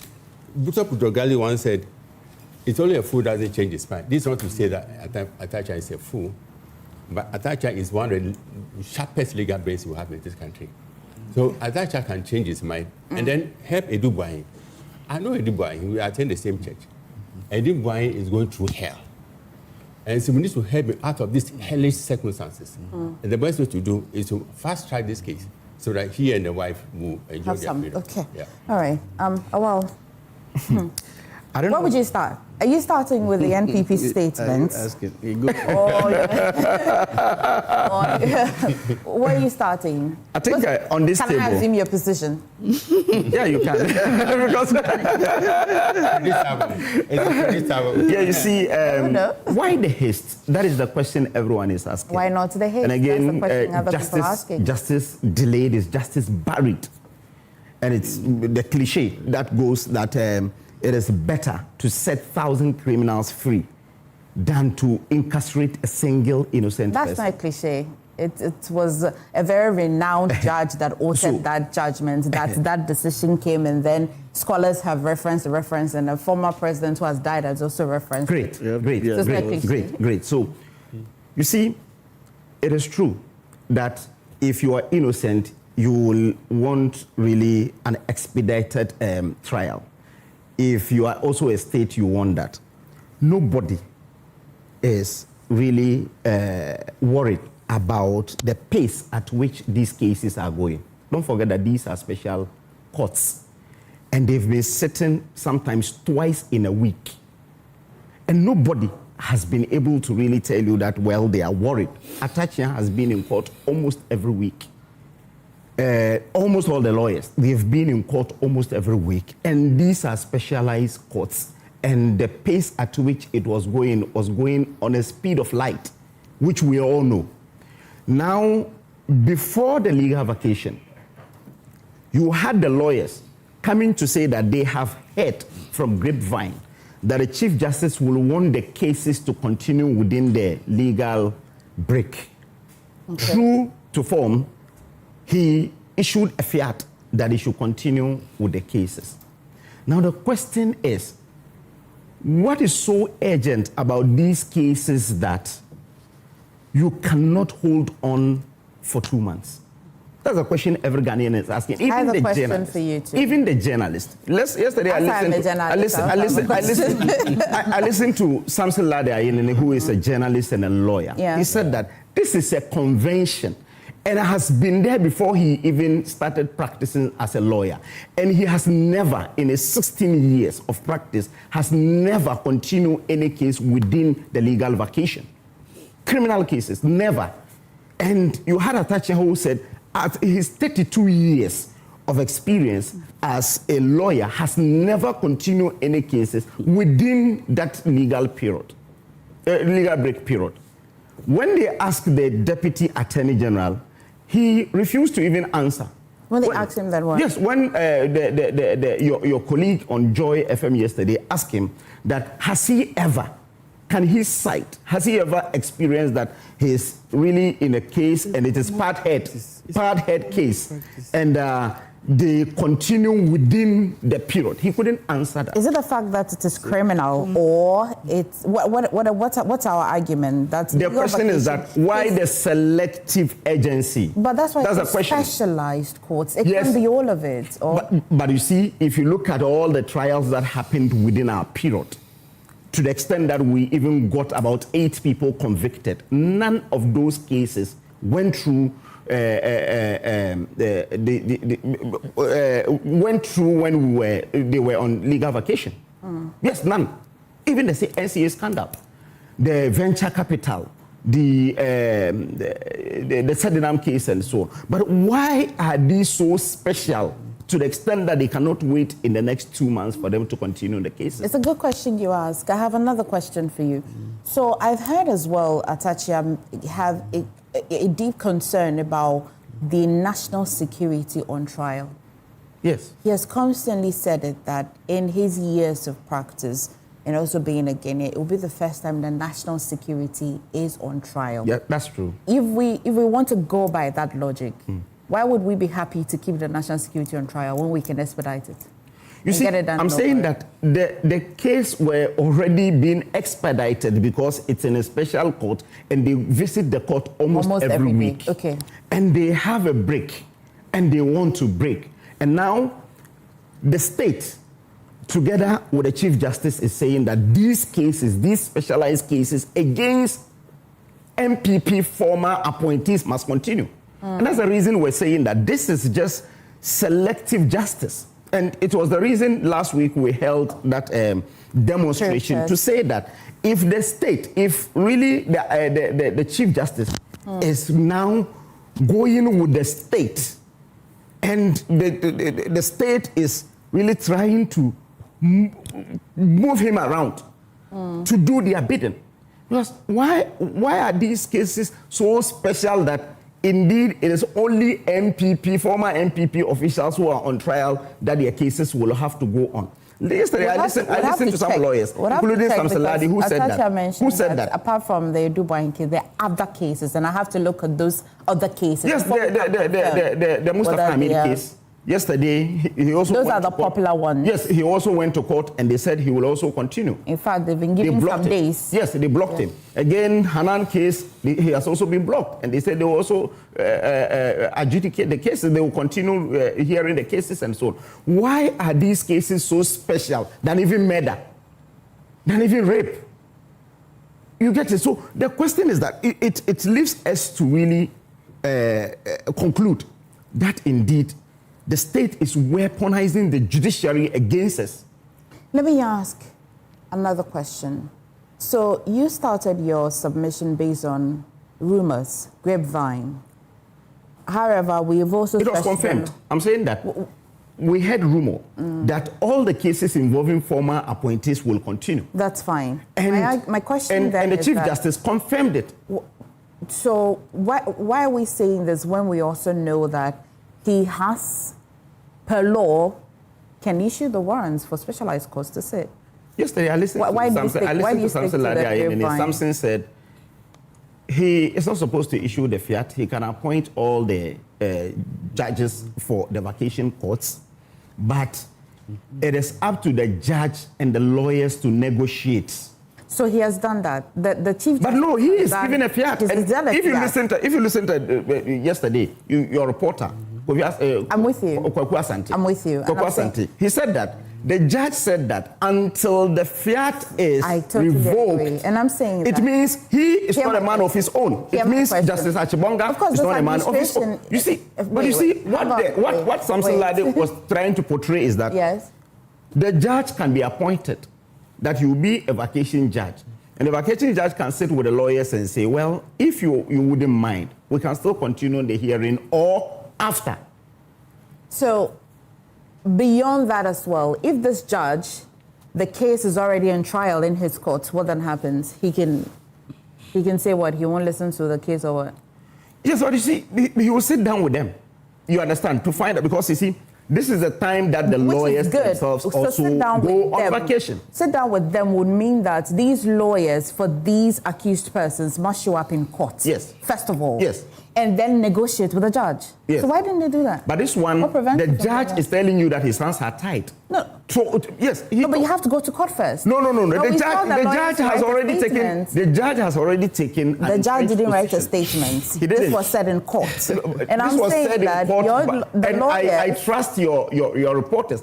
Is the reason I've listened to. That's what I'm saying. That come with me. Let's go on. I'm saying that I've listened to a lot of commentaries around it. Let's go on a journey. But you see, the Chief Justice has done something that is not illegal. It's legal. Yes, that's one. Yes. We can. But that's why Amanda said, it's law, but prudence. We can discuss prudence. Yes. But what we're doing now is discussing law. Yes. Unfortunately. Yes. Okay. Or fortunately. Yes. So I'm saying that when the Chief Justice issued this fiat, which means that the judge is respecting and responding to that. Yes. Show up in court. Yes. The lawyers show up and negotiate. I would ask the lawyers, so you can go to court and then negotiate and say that, you know what, because of the convention of legal vacation, I already planned in January that I'm traveling in August. No, you see. My lord, could you? Of course. Yeah. No. Of course. They had written petition before. And they told him, they wrote a petition, the Chief Justice. They wrote a petition to the Chief Justice that the Chief Justice should rescind his decision because he should respect that sacred period.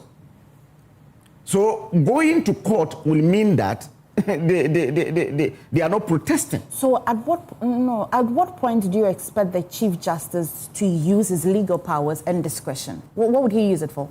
That is when after their petition, he shouldn't have responded to them on a platform like that. What platform? Because yesterday he stood somewhere and responded to them. But we've had Chief Justices responding to. You understand? But I'm saying that someone wrote a petition to you. At least fairness. Really, but no, I'm even talking about your submission that the judge can sit down with the lawyers and negotiate. And I'm saying that where do they sit? It's court. Yes. Talk about this in court. It's not what I'm saying is that. Is it over tea? This is a submission by Samson Ladia. I quoted him that he says that ideally, it is not really the Chief Justice who is supposed to say these cases must go on. The Chief Justice will appoint the judges for the vacation. After appointing the judges for the vacation, if you have an ongoing case with the court, you go and sit down with the judge and tell him that within this period, we will not be able to be coming. You just asked for an adjournment, exactly. But make it a very good reason. That is it. It's just but you see, now the Chief Justice is really standing with the state. No, but again, it goes down, like you said, the judge, they speak to the judge directly, and say, could we seek an adjournment based on this, that? That would not go against the warrant because it is the judge's discretion that, certain circumstances come up. People could even have an operation, different things can happen, or even counsel themselves. And it's the judge's discretion to say, what is a month or two, etc. But that was the ultimate Chief Justice's idea that the case should still run, but the judge can make a discretion for that particular case. He cannot, because yesterday in court, according to the reporters, he said, he can reject it, or they can reject it. Until there is a fiat for him not to continue in those cases, he will not continue. And these are reporters from your end and from almost all the who were in court yesterday. So it means the Chief Justice has an interest in those cases. And that's the reason he has asked the judges to Did lawyers show up in court? They didn't. How was he then supposed to say that he's not going to listen? It means that there was he didn't have a representative to negotiate. But did you hear what the judge said? He told them that coerce your lawyers, convince your lawyers to come or find new lawyers, or you will do the cross-examination yourself. No, because he is not ready to even negotiate with them. No, what I'm asking he's not even ready. The Chief Justice has done what we can undo. Or it will go to the Supreme Court, Article 19, right to a fair trial, and they can go into this a bit further.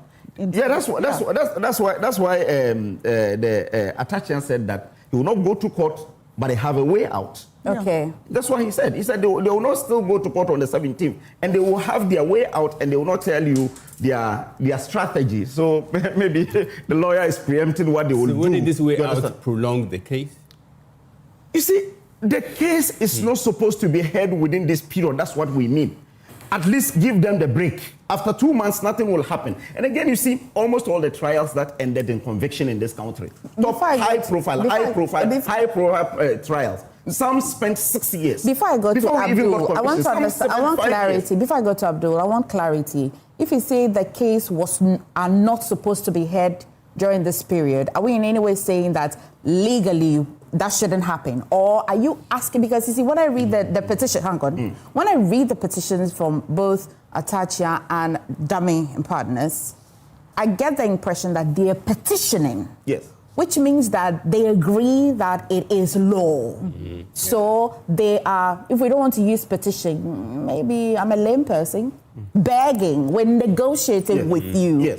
But if we hear the commentary GBA. like... GBA. Yeah. I'm talking about the petition first before I even go to the GBA. But if I hear commentaries that the cases are not supposed to be heard, then you confuse me. Because petition suggests that it can be heard. By convention, convention is not law. Convention is not law. Convention is not law. And customs can still be... Customs, convention is not law. The fact that you have done something every day does not make it law. Yes. You agree? So I can't find it. The lawyers can teach me. So what I'm saying is that by convention, and I told you that we had as many as 16 people incarcerated in this country, former government officials. None of the cases traveled for only 1 year or 2 years. Some had to travel for 6 years because it must be meticulous. It is not a marathon. It is not something that you just go and end within this period. Okay. Why the indecent haste? That's the question we are asking. And why the selective agency in our cases? So that is why we're saying that the state is using the judiciary to really incarcerate innocent people or persecute our people. Because if you look at the judges, why is it that all our cases are centered within only two judges? Is it not intriguing that only 2 judges are adjudicating cases of former government appointees? Okay. And look at the way they want to even expedite the trial. And within this period, 2 months, you're saying that even within the same period, you will have to do it. And how urgent is that cases compared to rape, compared to other cases, compared to murder and so on? So it tells you that indeed this is politically motivated and not necessarily legal. Okay. Honorable, why? I mean, why? Are the courts shutting down the next two months? Why? Why must we hear these cases at all costs? I mean, I respect the Chief Justice because he's doing what's the law. He's not doing anything untoward. I've searched what I have to read, except that internal documents are not published. I haven't seen the fiat. So I don't know whether the fiat contains these specific cases. That's my major worry. But we must proceed because the lawyers are responding. They must have been served. We don't have a situation, and counsel here will attest, where the Chief Justice will name certain cases to be heard at what point in time. No. The Chief Justice, usually those fears, or if you like practice direction, those things are directed at the court, some judges. The court, Chief Justice may say that Judge A, B, C, D. And as we speak, the said fear they are referring to has 31 judges who are supposed to sit during legal vacation, this legal vacation. So it is the naming of the judges. It has nothing to do with the cases. NPP and their cohorts have succeeded in framing the narrative to sound like Chief Justice has picked their cases.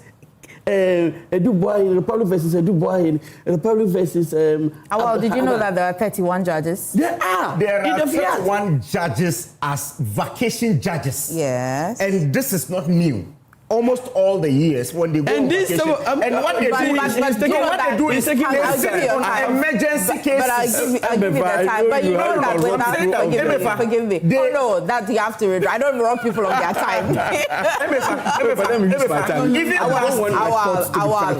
I want my thoughts to flow. Except that I wanted to give the credit that, but for you, I would have thought that it was just these 3 judges. No. I'm just making the point. Yes, that is what I'm allowed to think aloud. Just you respond. You don't need to respond. It's my turn to ask me. No, I am aware. She's not asking you. Yes or no? There were as much as 30 judges. Yes or no? But what they do is they sit on emergency cases. The question I asked you didn't have a full page to answer. It's a yes or no? They sit on emergency cases. No problem. No problem. That's fine. Please start all over so that you don't truncate your. That is it. So you see, the fiat is covering 31 judges, and some of these judges are sitting in Tamale, in Bolga, in Wa, and in other areas. Are you telling me that these your people are attending court in those areas? So what is this thing that you are trying to force down on people's throats? That it is only MPP cases, it's only the past government officials cases which are being heard during legal vacation. And in any case, we have 3 judges that you can talk up in terms of some of this narrative. We have the judge of the court, which is the main judge. We have a relieving judge, and we have what we call the vacation judge. Now, GBA's case is flawed. One, GBA is making 2 huge contentions.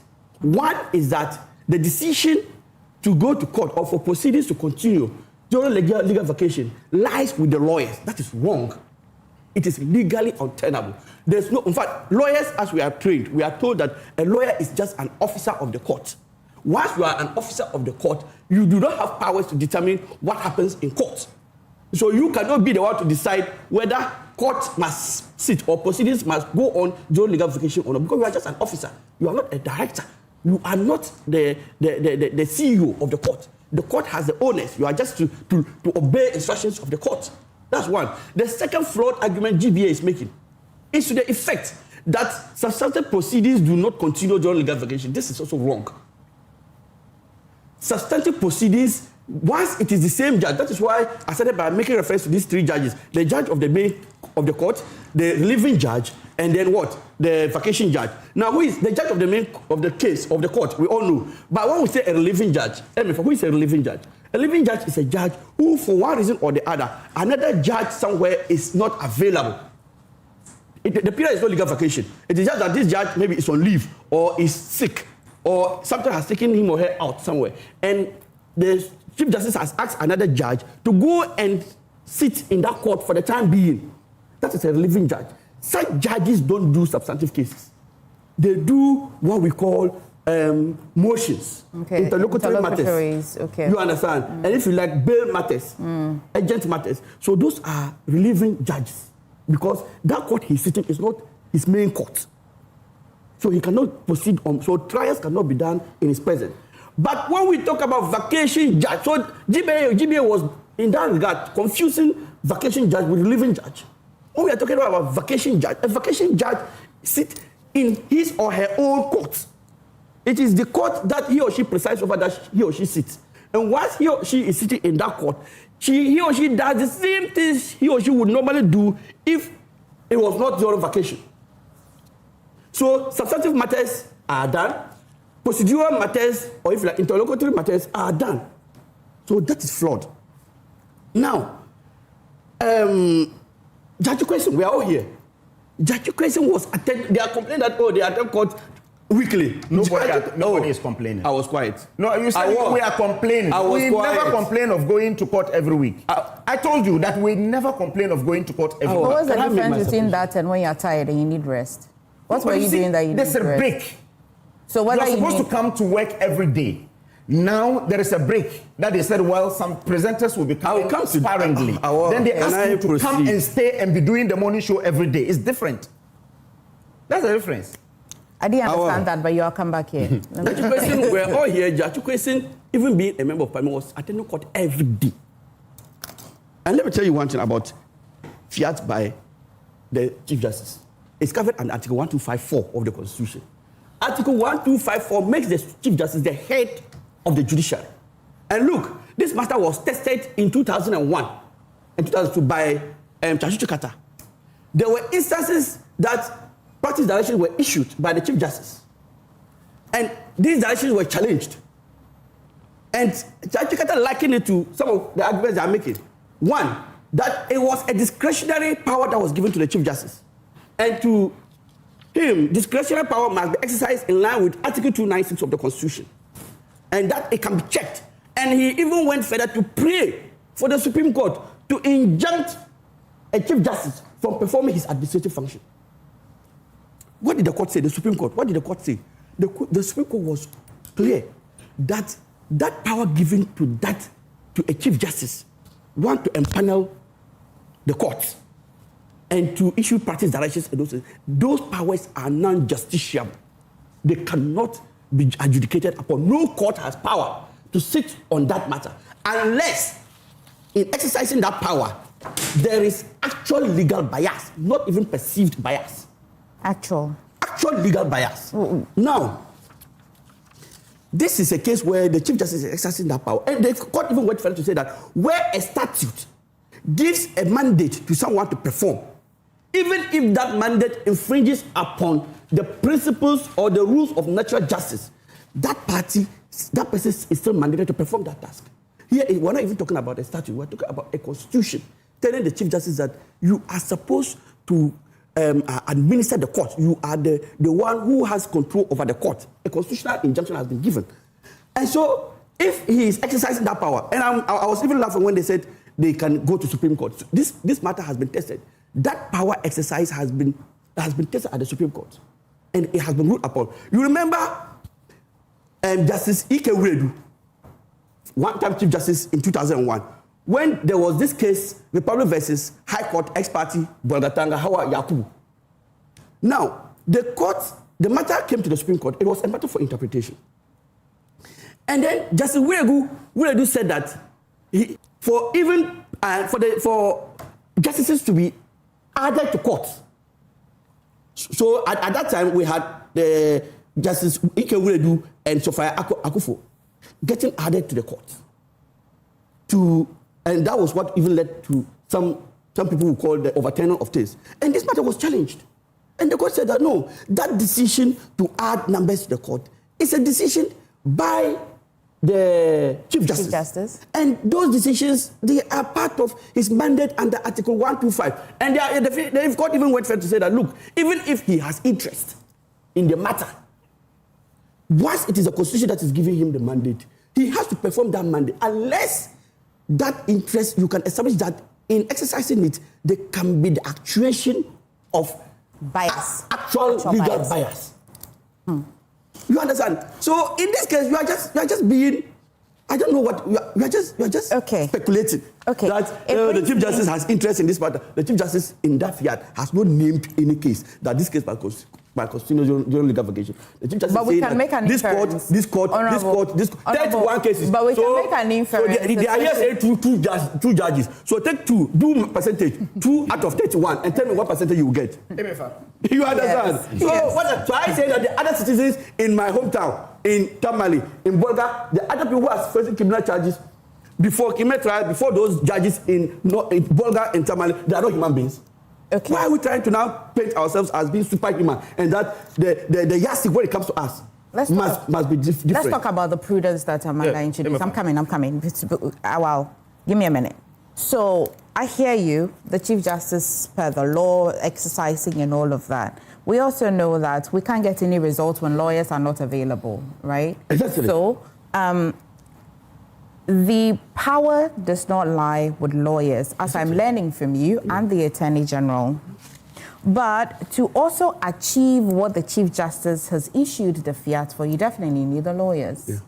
And per convention, as Awal has been saying, if in January I take up the case, if I am attached and I take up the case, I'm proceeding knowing that August there's a legal vacation. I also proceed knowing that there could be a fiat that can affect me, right? So if I proceed and say that, well, I know that there's legal vacation, there's never been any debate on that, so I've made arrangements and all of that. If I petition you, what then should the Chief Justice do? So you see, now this is the thing. The first point I want to address is the lawyer must always act in the best interest of his client. It is not your interest. Is this a moral requirement or is by law? It is by our training. Okay, I just want the clarity. It is by our training. Okay. Your client's interest is always supreme. What is the client that says that? No, except when you are respecting the laws. So you see, when here you see that you have programmed yourself to rest within this window, and then there comes a time that opportunity is not available to you. Otherwise, your client will be at risk. You now have to choose between staying and saving your client, which you have sworn an oath to uphold, and then going to relax and enjoying your holiday. But that's a choice. That's a choice you have. Can the client appoint an interim lawyer? Is there anything called that? That would be dangerous for the client. Yeah. That would be dangerous for the client. And let me address the second. The second issue is that Amanda, right? She made a very good point there. Look, it would have been a different conversation if these lawyers had appeared before those judges and made this prayer. Don't challenge the fiat. Let the fiat stay. Go to the law, because you see, the fiat is not to you individually. Exactly. And it's not even asking the judge to hear your case. It is saying the judge should sit and hear 2,000 cases, including your own. So you don't challenge the entire fiat. Otherwise, the fiat is not only addressed to you. So go to court and say that in respect of this matter, my lord, I am programmed to be here, here, and here. Maybe medical reasons, maybe this. Because I knew we were going on break, I had programmed to be here. Look, every reasonable judge will listen to you in that regard. But if you fail to appear before the judge and you want to sit back, which is what happened yesterday, right? Because yesterday, you are now fighting the structure. They showed up both. You are proving that you are bigger than the system. You have to be humble. Go before the court humbly. So for lawyers, what does it mean? The accused persons, they showed up in court without the lawyer. Otherwise, they issue a warrant for their arrest. They have to show up in court. Emefa. Yeah. So you see, they are now, look, at the end, if they continue this way, they put their clients in serious jeopardy. And they will come back to blame the state. The court has given them 6 days. Yes. Yeah, to either nominate. You see, but if they'd stood there, they could have argued for more days. And that's the irony. But because they weren't there, the judge couldn't make any decision. Exactly. If you don't appear, your client cannot say. So you have an operation. You provide your. But I'm in Singapore. How will I appear? Yes, but how does the judge know? You have to. No, but I'm in Singapore. You don't have an application you have a junior. You must have an application before you have a junior. Come and explain why you can't be there. Or somebody. You can make other application, the FIFA application. Or what's that? Written. FIFA means oral. Okay. You understand? In your last appearance that you're going to be traveling. Really. No, but it's an emergency. But they said they knew about this fiat. They said they had heard, and they have even petitioned the Chief Justice and those. And even if it becomes necessary, you can even postpone your travel by just 1 week, just to appear. Look, when you appear and you make your case and it is ruled upon, that's even what you can challenge. Normally quite reasonable. Now, what are you challenging? Assuming they say they are going to Supreme Court, what are they going to challenge? Because there's no ruling. Because you haven't come to make a motion. You haven't come to make an application which has been ruled upon, which you can say you take to the higher court. In any case, if they are on legal vacation, which higher court are you going to? But is the judge not tired? No, if they are saying judges should go on vacation, which Supreme Court are they going to? But so the Supreme Court should be sitting on other matters. But is the judge not tired? The judge is he or she not tired too? Well, that's exactly why they should have gone before the judge, because the judge has other cases and could have said, well, in respect of this case, you've made a very forceful argument. They sit on 20 or 30 cases. So the lawyers involved in this are not mere lawyers. These are lawyers. That's what we're discussing. We're not discussing their competence. Why we want them to discuss the lawyers? We're not. I don't like these interjections. Let me flow. No. So now you can ask me the question. You will flow when you make erroneous comments. You will not. Do you know why? No, I will interject 1 million times. Hang on. I will interject 1 million times if you seek to make a comment that suggests we are undermining the lawyers. There's no way we're undermining these lawyers. So don't start from that premise. Don't start from that premise. What makes them different from justice? What makes them better than these are lawyers who understand their stuff, and they have petitioned the Chief Justice before the sitting. And they expected to get a response before that sitting, and they didn't get any response. So file a motion in court or go to court. Why? Make a so what they're doing is that they're saying that we will not be part of that.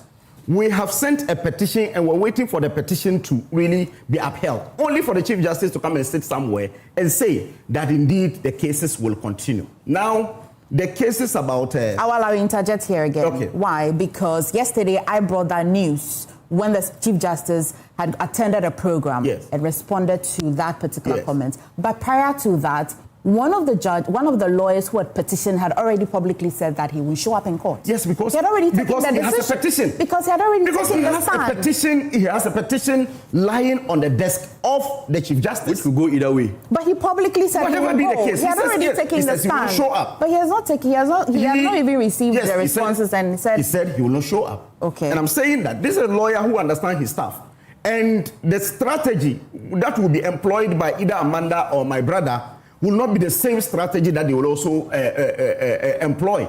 We said it here that indeed in law, strategy is very important than knowing your stuff. So their strategy is different. Let's see how they proceed by 17th. That is very important. And again, when you talk about legal vacation judges, this happens every year. This is not exclusive. But what they do is that they sit on urgent matters. The reason is that I am a lawyer. I'm a practicing lawyer. So which of the high-profile cases that you know are currently going on? High-profile cases. No, ask yourself. Substantive cases. Now you're I'm saying that. Look, legal vacation. These legal high-profile cases.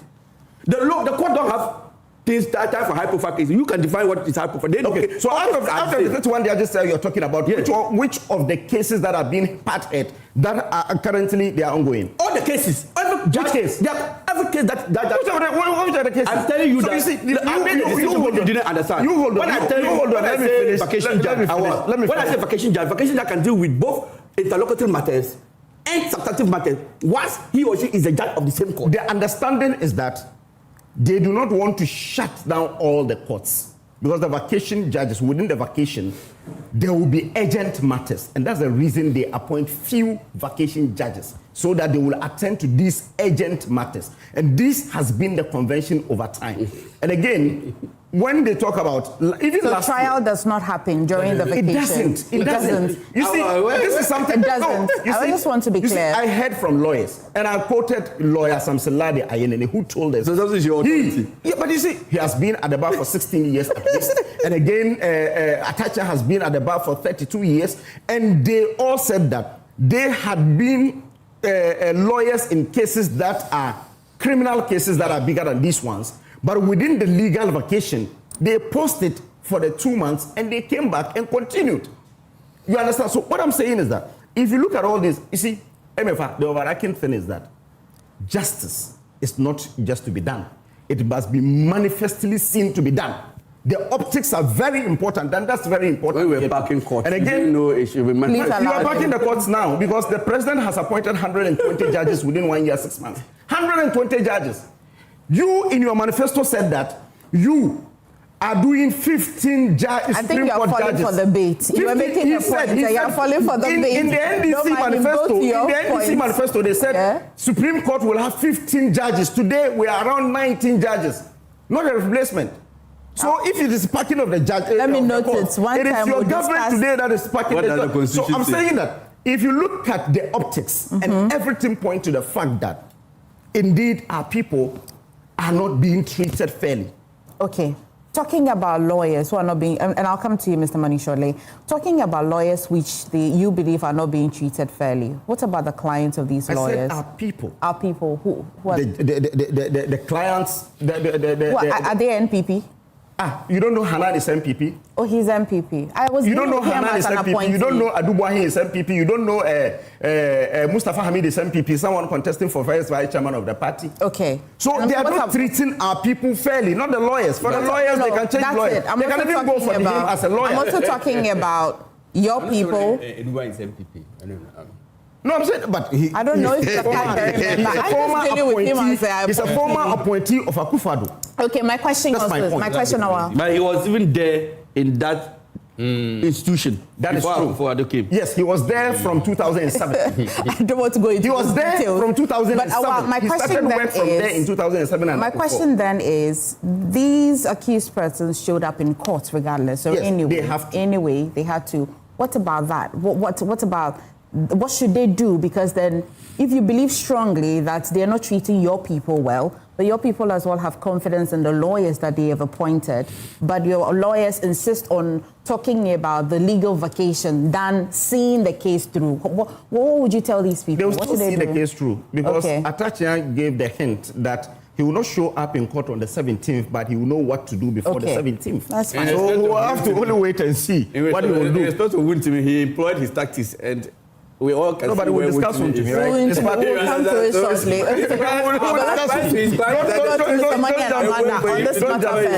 Mr. Money, how should this matter proceed? And in discussing it in the media, how should we proceed? I think the interest of the client should be of supreme importance. If I physically cannot, like I said, Singapore is really far. How many hours to Ghana? Even if you want to change your flight, you must be lucky to get ticket or a seat on a flight to return. Imagine you're in Singapore. Again, the interest of your lawyer should dictate whatever action. The interest of the client should dictate whatever action the lawyer takes. Because you should subordinate your interest to the interest of your client. No pride. Your client's interest should be of preeminence to you and not your interest. And that's the nature of our training. So that's where I'm coming from. Okay. Because Dubai, for instance, this is a young guy, an elder in the church. In fact, he's a deacon of Cedar Mountain Church. Is he? Yeah, Dubai is a deacon of Cedar Mountain Church. So look at what is going through. The public opprobrium, it must be hard. Especially his case. It must be hard. So anything which will fast track, anything which will ensure that his freedom is regained. That's where I'm afraid. Because why would we sound like if it's done quickly, that means it's an assurance of freedom? No. But the case will have to be heard before it must be meticulous, pronounced guilty or innocent. So it's in the basically let's get it done. If you're going to be convicted, let's get it done quickly. If you're going to be freed, let's get it done quickly. That's it. But it must be meticulous so that at least you will not incarcerate an innocent person. How did we arrive at the conclusion that fastest cannot be meticulous? You even introduced the fast track high court in Ghana. Give me a minute. I want to understand that. I want to get the thinking into how we think fast cannot amount to meticulous. When there was a fast track high court in this country. No, don't worry about the fast track. No, at the fast track. Answer me, one of the key messages or one of the key legal arguments put before by Chachuchi Kata is that there must be the expedition of the cases can affect his case. And that's the reason the case dragged for 6 years before he was even incarcerated. He said 6 months to end the case is not legal. And he went and challenged it in court. Hey! The first track today has sounded more legal than more legal. No, I'm saying that the first track high court. To end a case is not legal. No, who told you that? But that was what Statute challenged. That was what Statute challenged. I'm saying that the first track high court, he challenged it. He challenged the first track high court because if you look at the reason, there was no legal basis. He was challenging the illegal nature of the whole establishment. There was no legal basis for the establishment. But today all the courses are almost fast track courts. But you named it was automated court. You named a structure. No, I'm saying that it was an automated court at that time. I'm going to go to Amanda for her final position on this matter. How? They were against the automated court. Well, you know you didn't answer my question. Yes, when I interject you, then you're angry. Okay, Amanda, how do we... So the courts, well, we're using this case in point because the court is giving these accused persons 6 days. Mm-hmm. What should they do? Convince their lawyers to break their back to come and, defend them in court or appoint new lawyers? I just want to say that I definitely think these lawyers are really trying to act in the interest of their clients in terms of they are doing strategy. Okay. But ultimately, one cannot have an impasse with the court in terms of we submit to the authority of the court. Even a lawyer themselves can be held for contempt. Everybody is just in submission of the court just because of the power that they have. So ultimately, although those lawyers didn't see it prudent to be before that judge, it could have extended that 6-day period, particularly since they hadn't heard back from the Chief Justice yet.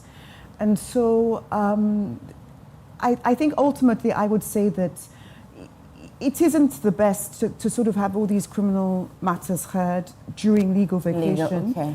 And I really do believe that, people don't understand the weight almost of being a lawyer in terms of you really do need that time off because even if you're not traveling, even if you're not doing an operation, you're not traveling, it is the mental fatigue of your phone constantly ringing. It's like being hyper alert all the time, hyper alert. And so it is fairly reasonable for these lawyers to say that, legal vacation, but they really should have presented this before the judge. Per the fiat, normally, I haven't seen a fiat before, this type of fiat. Yeah. But conventionally, will a fiat name the cases or it will just name the judges to sit? It would just name the judges to sit, which is what gave those particular lawyers the leeway to have appeared before that judge. Okay. Because judges are not, most of the time, they're really not thinking about that particular case, et cetera, unless, as someone suggested, it's political, but we don't know that. So they've got so many cases before them. And so if a handful. Once that judge has been named and is seated, he is going to listen to interlocutory requests. And then if he or she is already hearing a substantive matter, we can't say that because it's legal vacation, he is only insulated to listen to interlocutory requests and shouldn't listen to the matter that's on trial. It depends again on how strong the arguments are, etc. But changing a lawyer mid-course or the person supposedly running their own cross-examination is just not feasible. And we saw that in July. Exactly. When Apia-Kubi. No, but this is a very complex criminal matters. You know what I mean? You'd have to...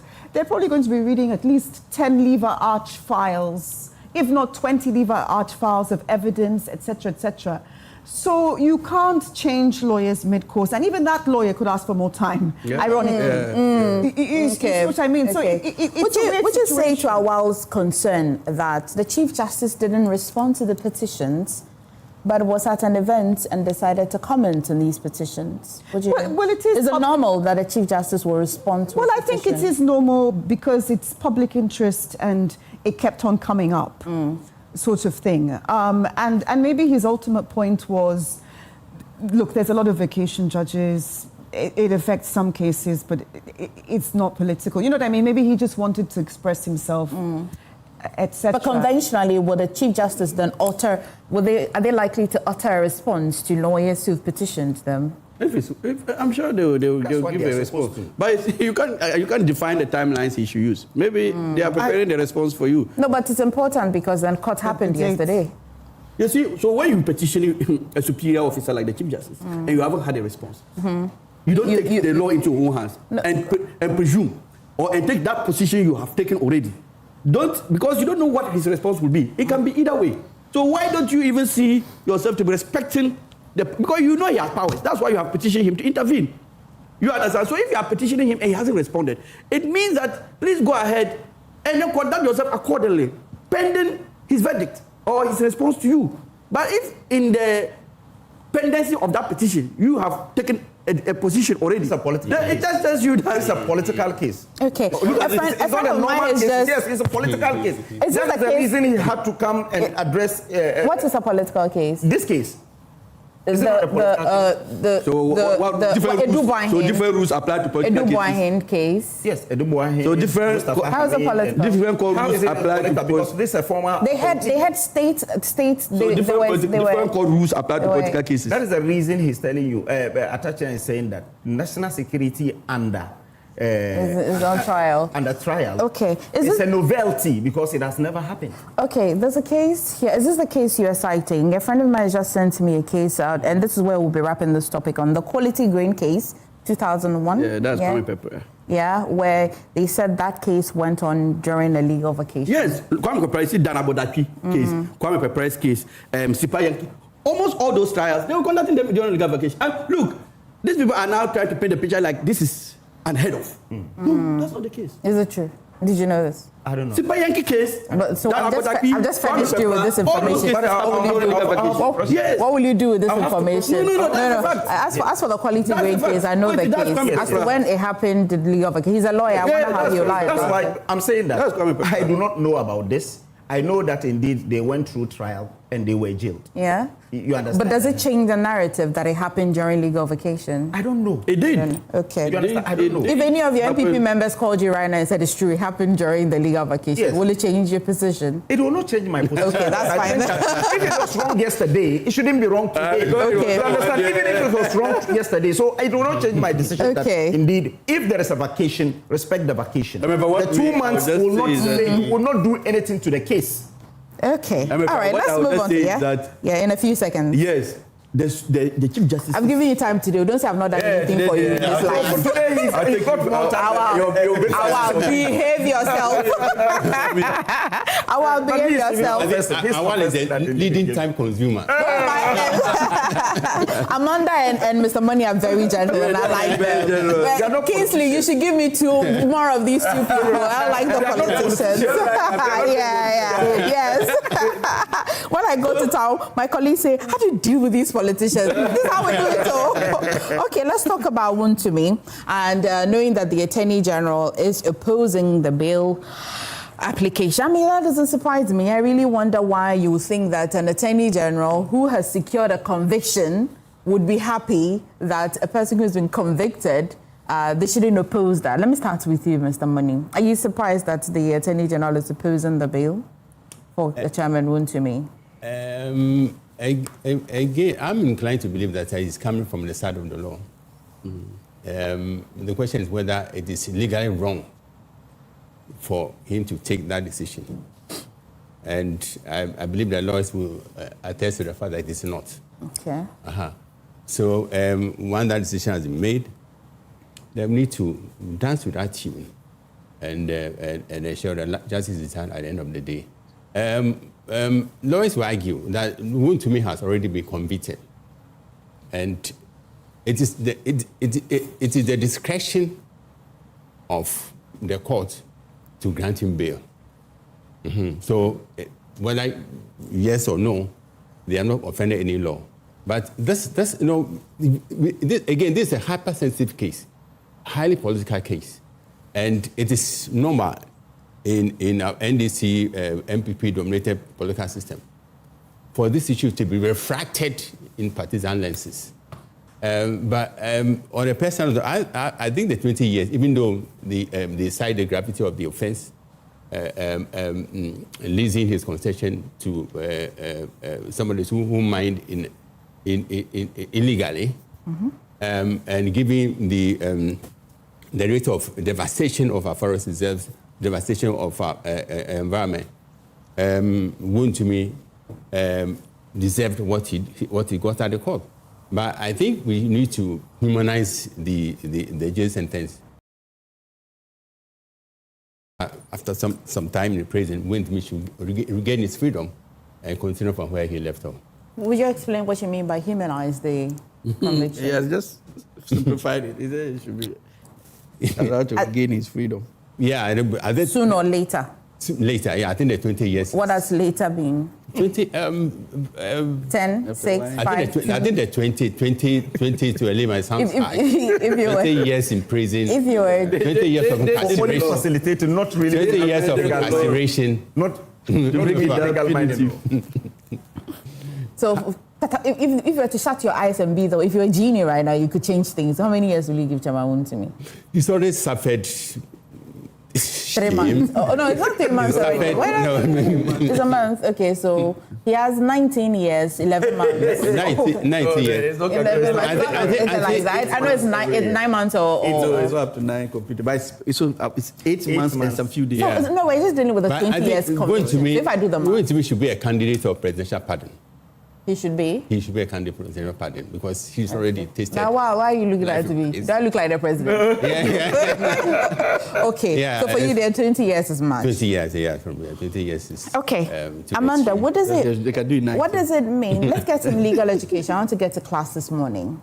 That a person is convicted, his lawyers are seeking, they are appealing that conviction, and then they're seeking a bail. What does it mean? Let's get the nuance. Well, I think Article 96 of the Criminal Procedure Code states that it allows bail even after conviction pending an appeal. But it also gives the court the power to consider risk factors like will he appear, evidence, severity of the punishment, and, like fixed abode and sureties. So what the Deputy Attorney General is arguing is that, number one, he has no reasonable chance or prospect of success in terms of this appeal. And secondly, he's a flight risk.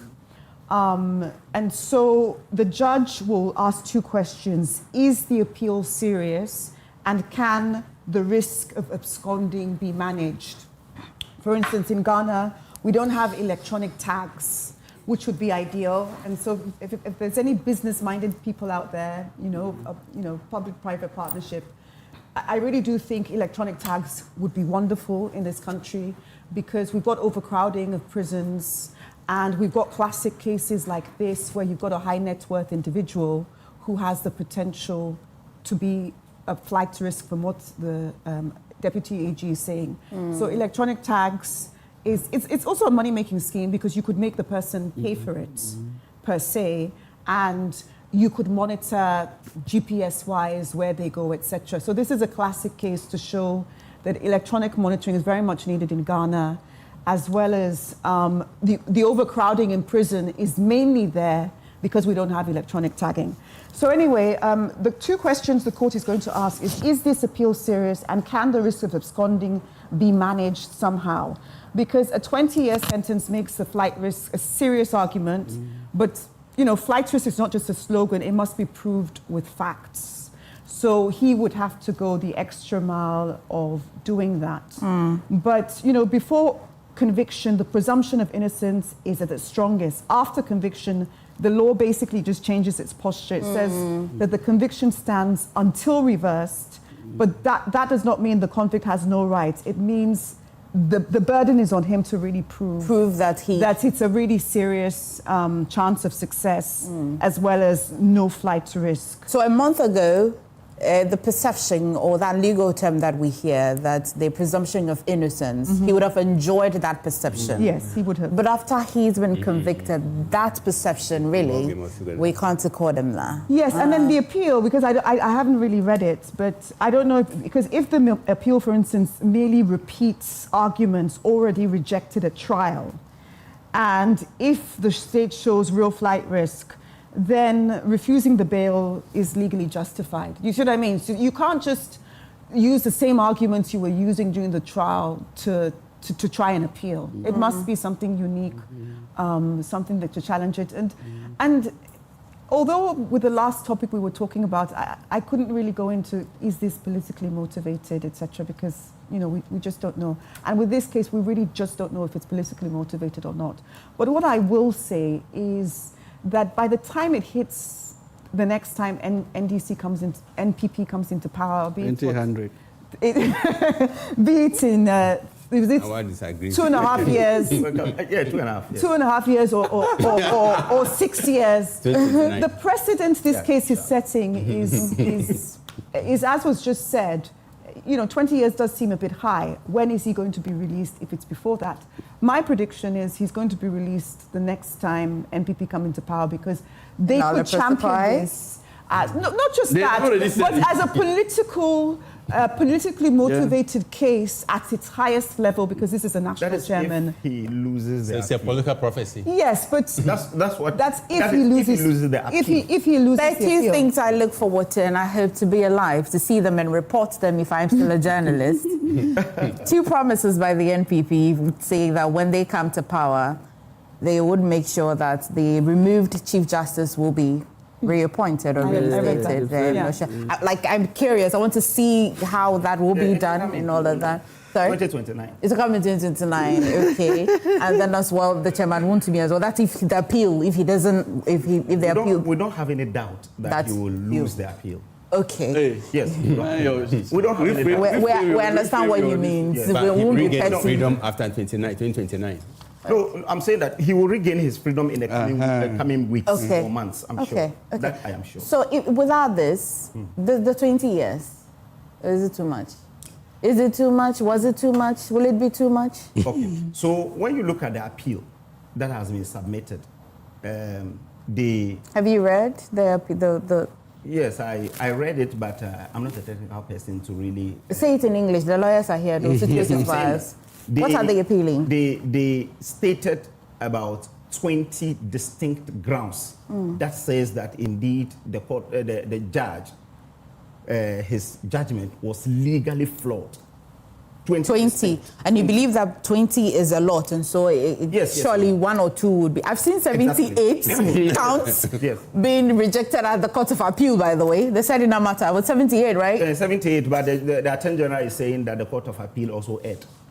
Okay. Yes, the current Attorney General says that the Court of Appeal erred. Yeah. And today they will listen to one of the cases. Yes, so, our reporters will be live there. So what I'm saying is that was what they put forward. 20 distinct grounds that indeed the entire judgment was flawed.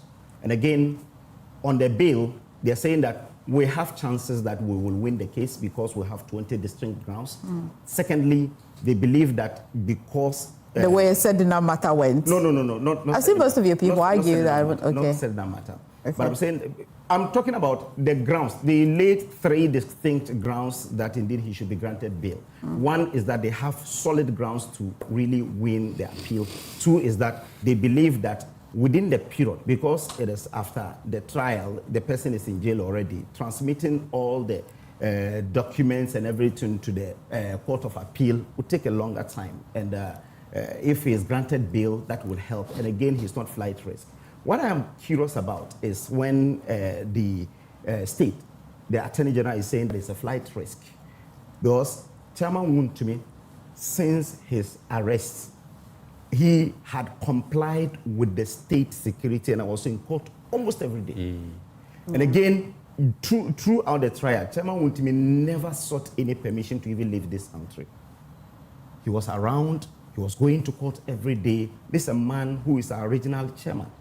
This is a man who has businesses, has media houses and so on. Why will such a person run away from the jurisdiction? That is curious.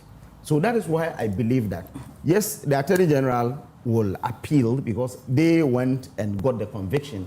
So it is normal for them to oppose the bill. It is normal for them to oppose the bill because they believe that one is that they think the 20 years, it will be difficult for it to be overturned. And again, he's a flight risk. And the flight risk, I disagree. And almost everyone who followed this case will tell you that indeed, Wontumi is never a flight risk. Wontumi will never run away. want to me believe his innocence, and the lawyers also we trust them that they will be able to do a good job to overturn it.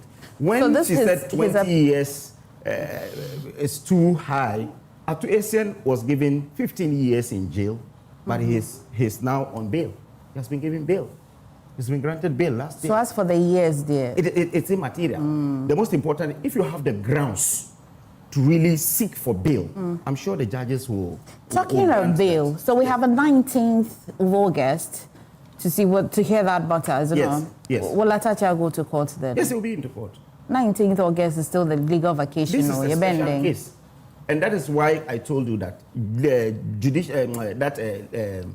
legal vacation, the judges are there to attend to urgent matters like bail, like interlocutory injunctions, and others.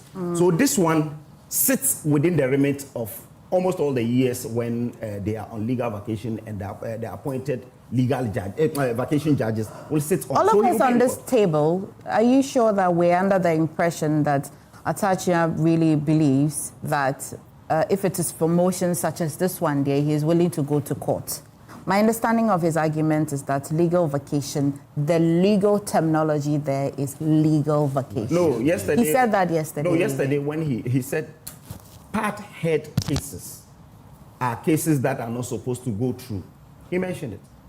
That's why I even heard the word part-head cases, and I read about it, and I got to know that indeed this is how they meant it, not the you understand it. So he's okay to go to court in 19. He never thought the impression to say that indeed he cannot go to court within this period. He even mentioned that he's not a lazy lawyer, but he believes that within this period, because it's the legal vacation, let's really observe the sanctity of the period. So what do you say to people who say that it's double standards? How is that double standard when these are urgent cases of bail, which at any day, even on a weekend, the Chief Justice can empanel someone to come and sit on it, especially when it's about bail, when it's about really urgent matters of human rights and so on. So it is really not double standard. The thing is that this is an ongoing case which has been in court almost on weekly basis and had never complained on that. There is a period that he feels that he will rest. And within the period that he will rest, he has been called to continue the case and go on the same routine he had been going through in the last 8 months. And he believes that, no, give me the 2 months at least to be able to rest. Give my client the 2 months to also rest. So that after 2 months, that will go on. But if there are urgent cases, even today, the lower courts still sits. So definitely as lawyers, they go. But you see, sometimes they will delegate. But this one, he has been going to court and never delegated even a day. So won't to me stand the chance of getting the bail. Atacha had traveled one time, right? Went for his daughter's graduation That was the day that Wuntumi was incarcerated. He was not around. But I'm saying that because there are precedents of people in jail, even within the last 1 year, 6 months, had been granted bail. Atuesian was jailed 15 years. He was granted bail when this government came to power. And again, Daniel Axim, the co-accused of Sedina Tamaklo, was also granted bail. He was in jail at Nsawam and was granted bail. So there's not really anything out of reach that indeed if his lawyers are able to present. Let me test whether you are a politician 100% or not. This time that I've given you now, do you believe that the time was plenty? It was without interjection. So you want to come and do a speech delivery? You want to come and read a speech to me over here? Anyway, so could I just add that in terms of an appeal, there's a lot of grounds for appeal, etc. But what appeal judges tend to take more seriously are grounds such as, the wrong application of the mining law, if Wuntumi's lawyers can prove that, or they can prove the denial of counsel of choice or refusal to refer to a genuine constitutional question. So the first one, wrong application. Yes, the mining law. That is what we even, the grounds that Atachi has stood on to say that indeed send it to Supreme Court for interpretation. But a judge on that day sat on the case, gave a ruling before she even gave the ruling, which we're told is strange, even though it's not legal. Because usually I'm told when there is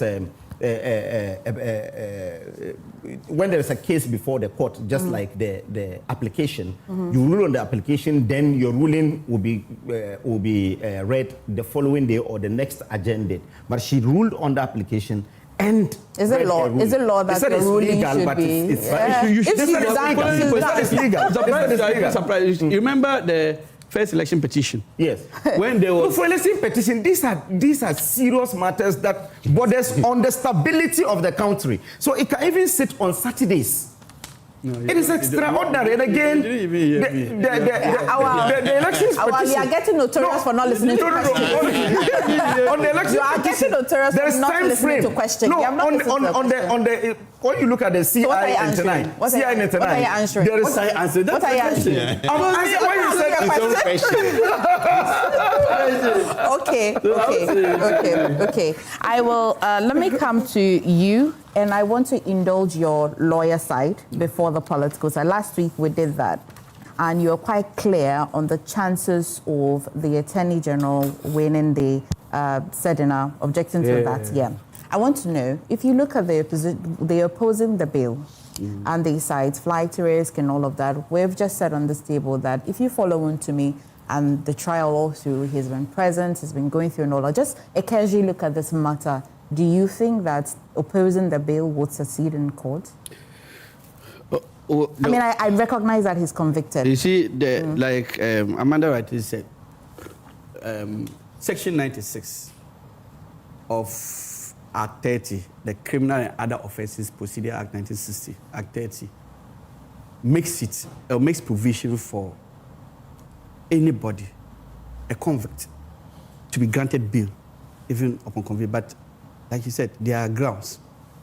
One is to look at the seriousness of the appeal, which we can leave that to the court. But they will have to determine this based on the affidavit. Because remember, at this stage, they are not going into the merit of the matter. Explain affidavits to our viewers. So every motion, what we say is a motion is filed in court. You understand?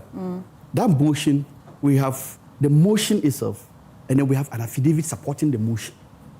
Okay. So the affidavit is the facts. So affidavit doesn't talk about law. Okay. So you state all the facts you want to state.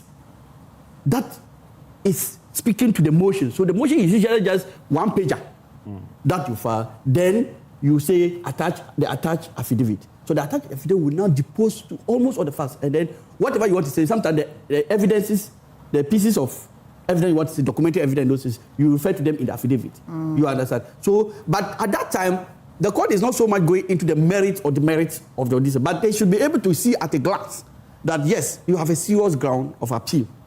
Now, one major ground of appeal, in addition to what Amanda has already enumerated, is sometimes when your sentencing is very short. Now, the court is of the opinion that your appeal should not be nugatory. N-U-G-A-T-O-R-Y. Nugatory. That means it should not be in vain. Okay. So that if you, at the end, stand a chance of succeeding on appeal, your success must amount to something. Okay. It must count for something. So, for instance, if you are convicted for, say, 3 months, and you file an appeal, now we all know appeal processes can even last for a year or 2 years. Yeah. Now, and your lawyer comes to apply for bail. Now the court will look at it. If you don't give Emefa bail, 3 months there, even if we are going to deny her bail, we are going to really sit on this appeal. This appeal can last for 1 year. But which time she would have even served her sentence. So what if at the end of the 1 year she becomes successful? You understand? So the appeal will be nugatory. It will be not a void because she would have suffered. Then to me stand a chance. 20 years. Because the appeal.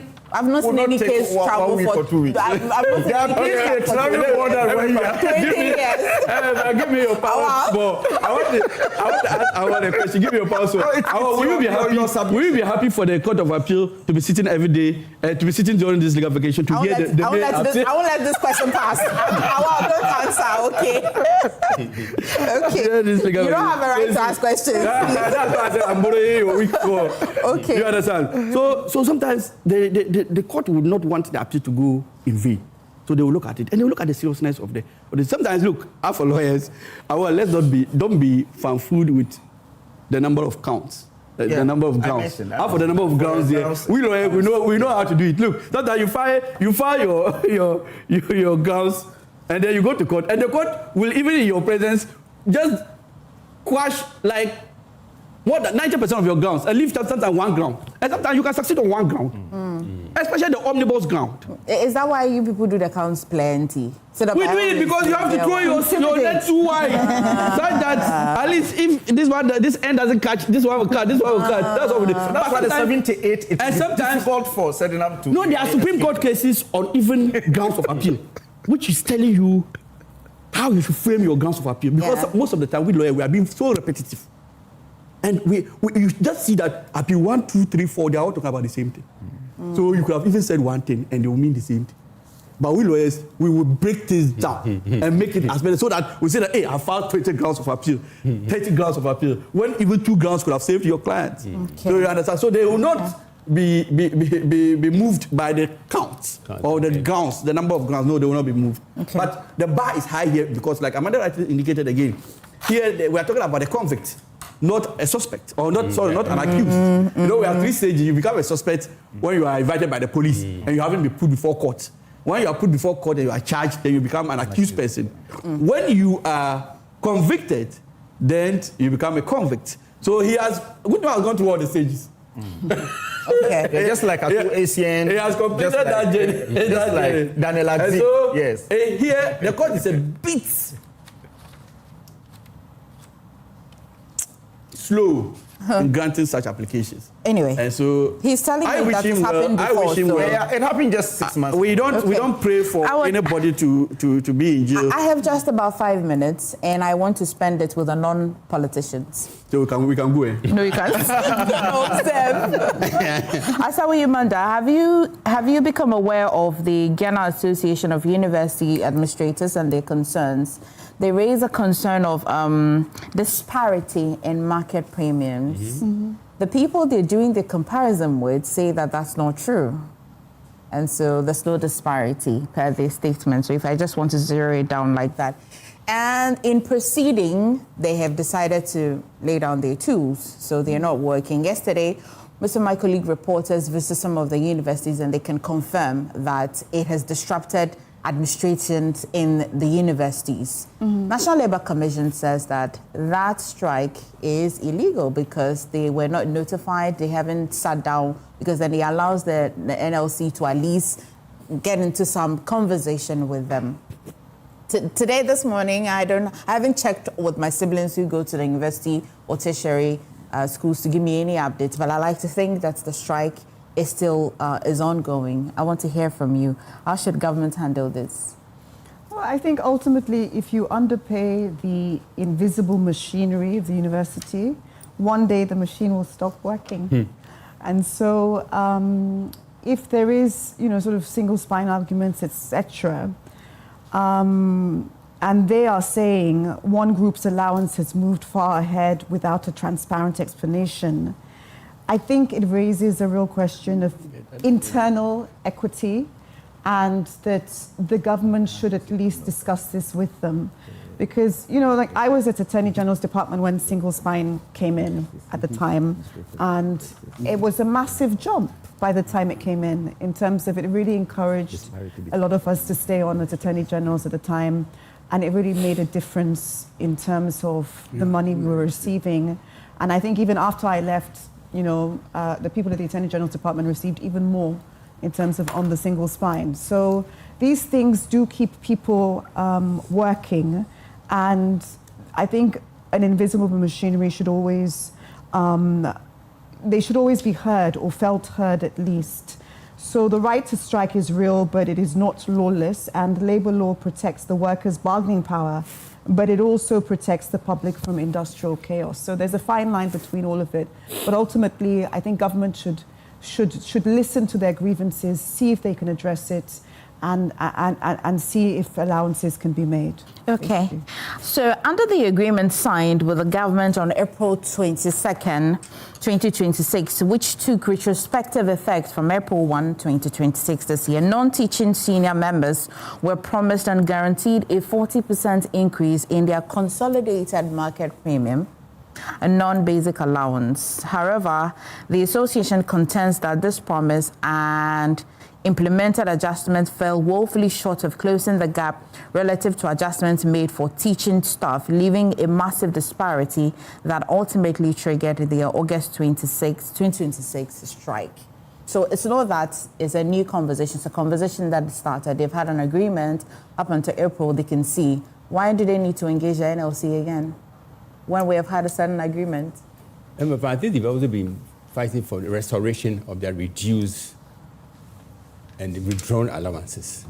It's one of the key demands that their reduced and withdrawn allowances should be restored. So even if you're not increasing it by 40%, at least what you have reduced, you should restore. Yeah, they're looking at that. So this case also reinforces the need to always follow the 4-step order in resolving labor body dispute, negotiation between workers and the union, and arbitration, compulsory arbitration. Yeah. So these steps, right, this should be jammed home to all workers and employers. Please make sure that these steps are followed to the hilt to avoid unnecessary industrial action in this country. Okay. Oh, wow. I'm feeling a little kind. I think when I read their demands and the reasons they are on strike, there are genuine reasons. Looking at, they said from 2012, they've not really seen any increase in the market premium. And again, you see, what is really surprising is if in April 2026, in April 22nd, right, they've signed a contract with the government to say that indeed they have given them 40% market premium. Then Fair Wages Commission comes to say that they have changed it and they will not be able to really redeem that 40%. It becomes problematic. But you see, I think it's largely that the government do not really have the resources to be able to really pay them. And we've seen it with almost all the associations. You remember the teachers who have worked for 2 years were only paid in bits, nurses, same, and so on. We're told the economy is buoyant, the economy is doing so well, yet the government is struggling to pay even workers' allowances and so on. It is really surprising. That's why we say that these are stability on paper and not reflecting, because how many are they? 15 public universities and the administrators. And the government agreed to pay 40% of the market premium. And now Fair Wages Commission is saying that no, and they are saying that, okay, so the allowances that were there, restore them. They are saying no. It is not really the case that Fair Wages Commission will not be able to do that. But the government do not have the resources to pay them. Because 6,000 teachers, 2,000 of them worked for 2 years and were told that they will be paid in installment. For the first time in the history of this country, people are paid their salary arrears in installment. So the government will have to fix it. Is this not a leapfrogging attitude or strikes where maybe when a group of association go on demand or strike and their demands are met, it inevitably kind of invites unrest from other groups as well because they know the Labour Commission is showing, it's only saying that the strike is illegal, but they are not saying that they do not have a case. They said they did not follow through the processes that they had to follow through before declaring the strike. Yeah. It is different from whether they have genuine cause. We all agree that they have genuine cause.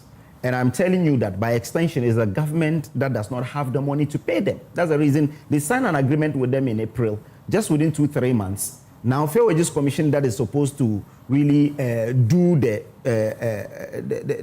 adjustment for them to be paid have changed it. So it means the government do not have the money to pay them. Okay. If you don't have the money, I understand why you wanted to rule out the politician. Well, I mean, as for me, matters of salary and matters of emolument is key and sometimes I don't want to wear political lenses when I'm talking about them because people must survive. And I have, in fact, if you look at the university structure, much premium is placed on lecturers relative to the administrators. Yeah. And so you have book and research allowance. The administrators will not get to enjoy this because they are told they are not doing any research. But you see, sometimes these administrators have even got higher qualifications. You understand? And there are even requirements on them to upgrade themselves, even whilst at post. Yeah, when I read, I heard that the assistant lecturer, his allowances even bigger than the finance officer. I was shocked. Exactly. Yeah, I read that. I see. Yeah, I was shocked. The lecturer, entire university finance officer. The lecturer operates within an environment, and that environment has to be kept intact by the administrator. And so, if you want to place more premium on the one who walks in and lectures and moves out, compared to the one who is always around, making sure that everything runs, everything works perfectly for the lecturer to come and deliver his or her lecture. But it goes back to the fact that these things are equitable conversations. They are not equal. No, which is why they have the right to do the pushing they are doing. So it's about substance. Push. No, for here, like we are saying, we are not talking about. We are here. We are all ad idem on the substance. We are talking about the form. The form they are taking may be the issue, but they are entitled to what they are asking for. But they must go through the rightful channel. They must go through the Labour Commission, adhere to the processes that they need to comply with to be able to have their grievances heard. And especially sometimes governments may want to control certain things for one or two reasons. So it may not necessarily be that there's no money. Okay. You understand? Money is, there's always a priority. You want to know, because every government will cut and paste. So paying of nurses who had worked for 2 years is not a priority to the government. That's the reason you're doing tot payments. Yeah. If the money is there and it's only about priority. Now you don't need politicians to intervene. I should stick to the fiat. Anyway, ladies and gentlemen, thank you so much for joining us this morning on the show. We've had Amanda Akokwa Clinton. She's head of chambers at Clinton Consultancy. I've also had Honorable Abdul Fattah Alasan MP for Yendi. Is Yendi beautiful? I like to visit Yendi. Very. It's a borrowed seat. It's a borrowed seat, eh? Yeah. Our release on Never you. Don't mind him. Okay. I've also had Awal Mohammed. He's member of the NPP Communications Directorate. And of course, Afel Muni is former president of the Ghana Journalists Association. Please stay. We've got a few other conversations on the AM show. The AM News Review is sponsored by Syntex Pipes, Pegasus Publishing, and Awake Purified Drinking Water. Please stay.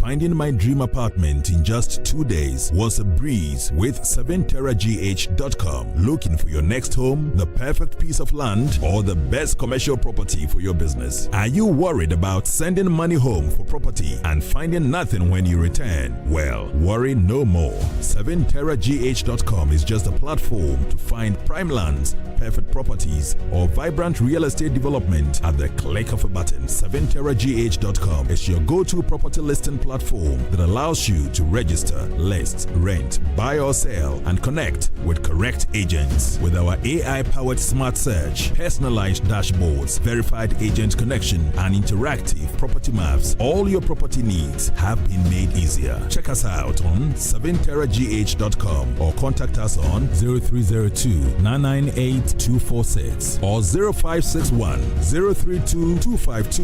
7terragh.com, powered by MNC Properties.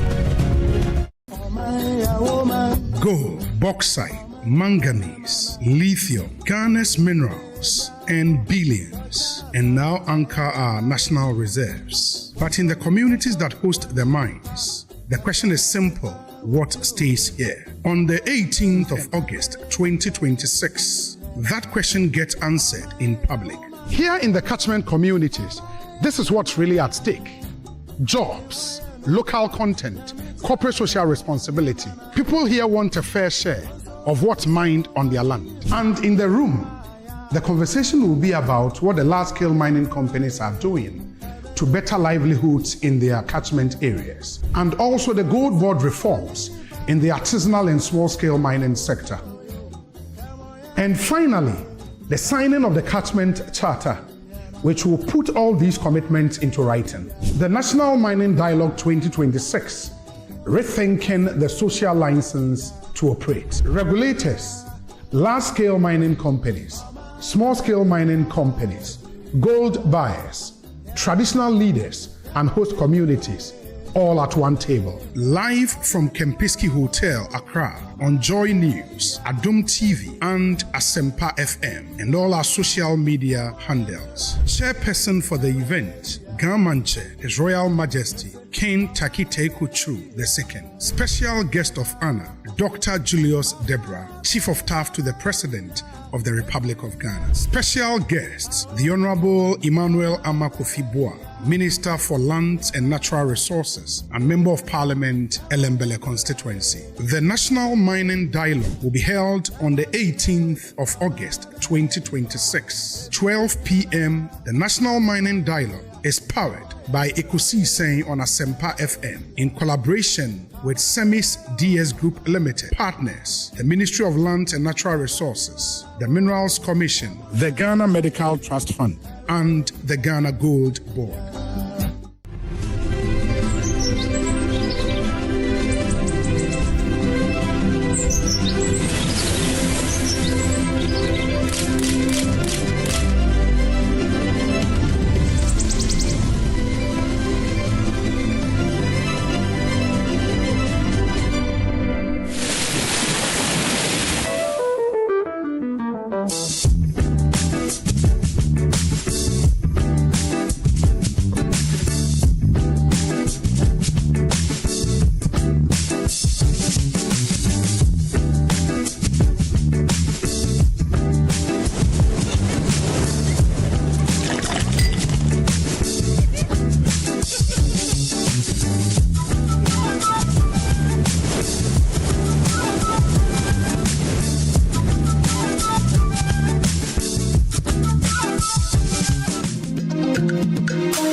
That's right. Did you see that? That is me. Without me, that tap would just be decoration. That's so. So when the water comes, where exactly is it waiting? Pipe. I also didn't see any bedroom no. Me tank. Me na me kura. At least I move water. And I keep it safe. Without me, nothing flows. What's happening? I bring the life. I preserve it. Hey, why is the water going on and off like this? Maybe I can do it alone. Maybe I need you too. Strong, reliable, built for every home. Syntex pipes and tanks. The perfect water team. Syntex. Are you strong? Are you tough? In Biggie's house, there's no place to hide. And even when you think no one is watching, the energy can swing in an instant. This BB Naija Season 11. Everything burns brighter. Only the biggest moves tip the scale. Because nothing is given. But everything is for the taking when the world watches. Will you be outshined? Or will you step up and take the spotlight? Big Brother Naija Season 11. Showing 24/7 on DSTV Channel 198 and GoTV Channel 49. Headline sponsor, Bet Power.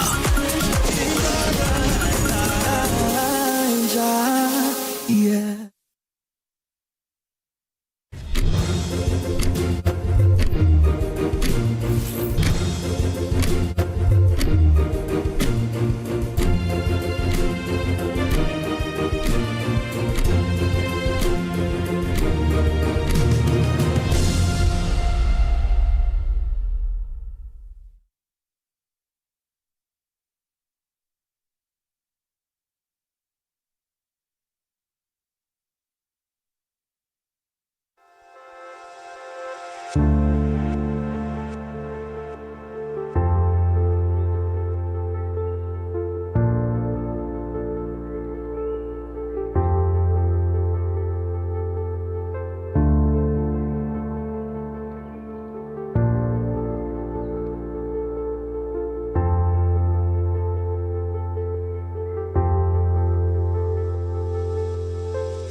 All right, welcome back to the AM show here on the Joy News channel. Let's talk about convening coming up this Friday.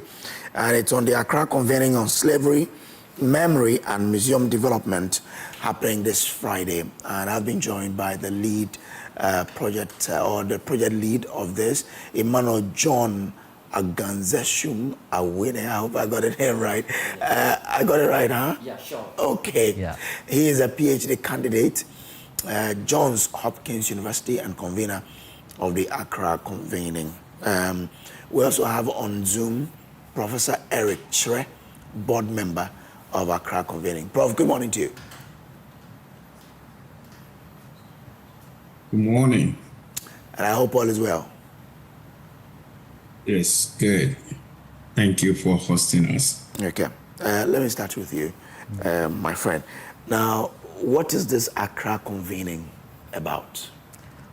Thank you for the opportunity. The Accra Convening is a platform that we are creating for descendants of the slave trade, those who stayed in Ghana and those who were taken across the Atlantic to the Americas and to the Caribbean.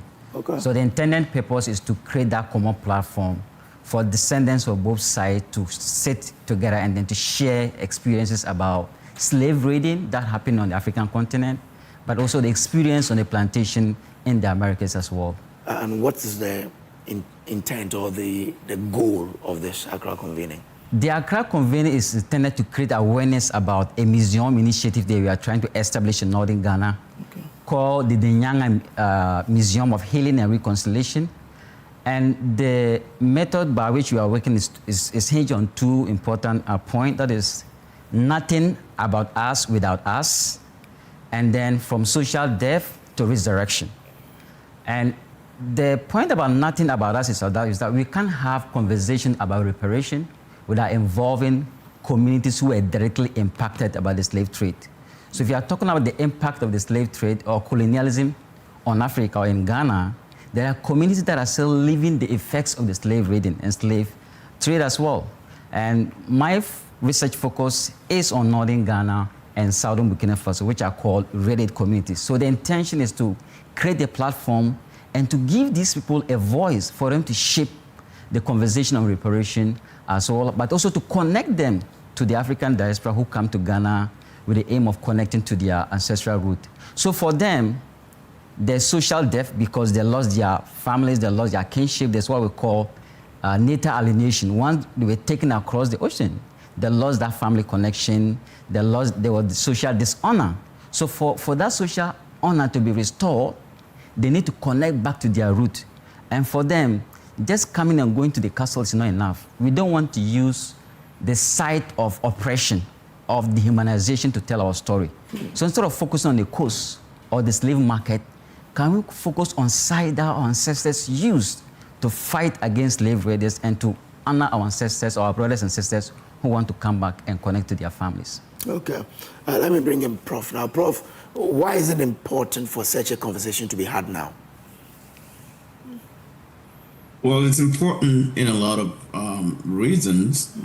One, the way the narrative around slavery is cast, it often makes it as if, well, the people were just some passive people who didn't know anything, but that's not what it is. I mean, we don't want to talk about slavery, but in the conversation is actually, it's almost like the ticket we need to go to the next level.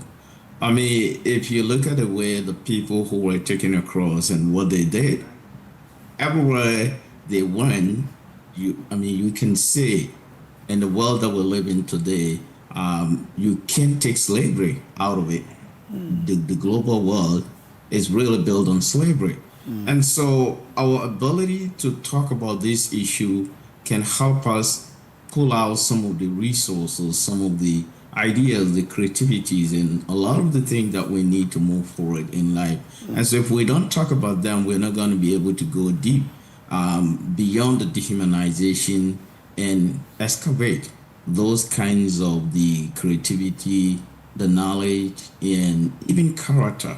And a lot of the things, like right now, I mean, across the world, corruption is too deep. Like Ghana is even on a different scale. But all of these things are ongoing impact of slavery. But they are not only the only issues. So if we want to turn back, I think, like we always say, I think in Ghana we say was Sankofa, the idea to visit, almost like go back into time to see where things began, I think it will give us a very good roadmap into looking into where, the path that were taken years before we all came on board. And there were several possible pathways. But slavery, rooted in capitalism, and that's what shaped all of us. I mean, nobody in Ghana, whether we were directly impacted or not, or even the global world, we're all living with the impact of slavery today. But they manifest in different ways. And so the only way we can know the extent of the damage, but also the creativity, the agency, and the possibilities of where we could have been, where the world could have been, they are also buried in the stories, in the experiences. And so it makes sense that we go deep into it and to be able to excavate those possibilities, those ideas, and help us to chart a course forward. I mean, recently we know that historic, convening that happened, or the decision at the UN. Is there something that would move the conversation forward as to how to get reparative justice in terms of what to do to repair the wounds created through slavery? Or this is probably just to talk about why it's important there is reparation?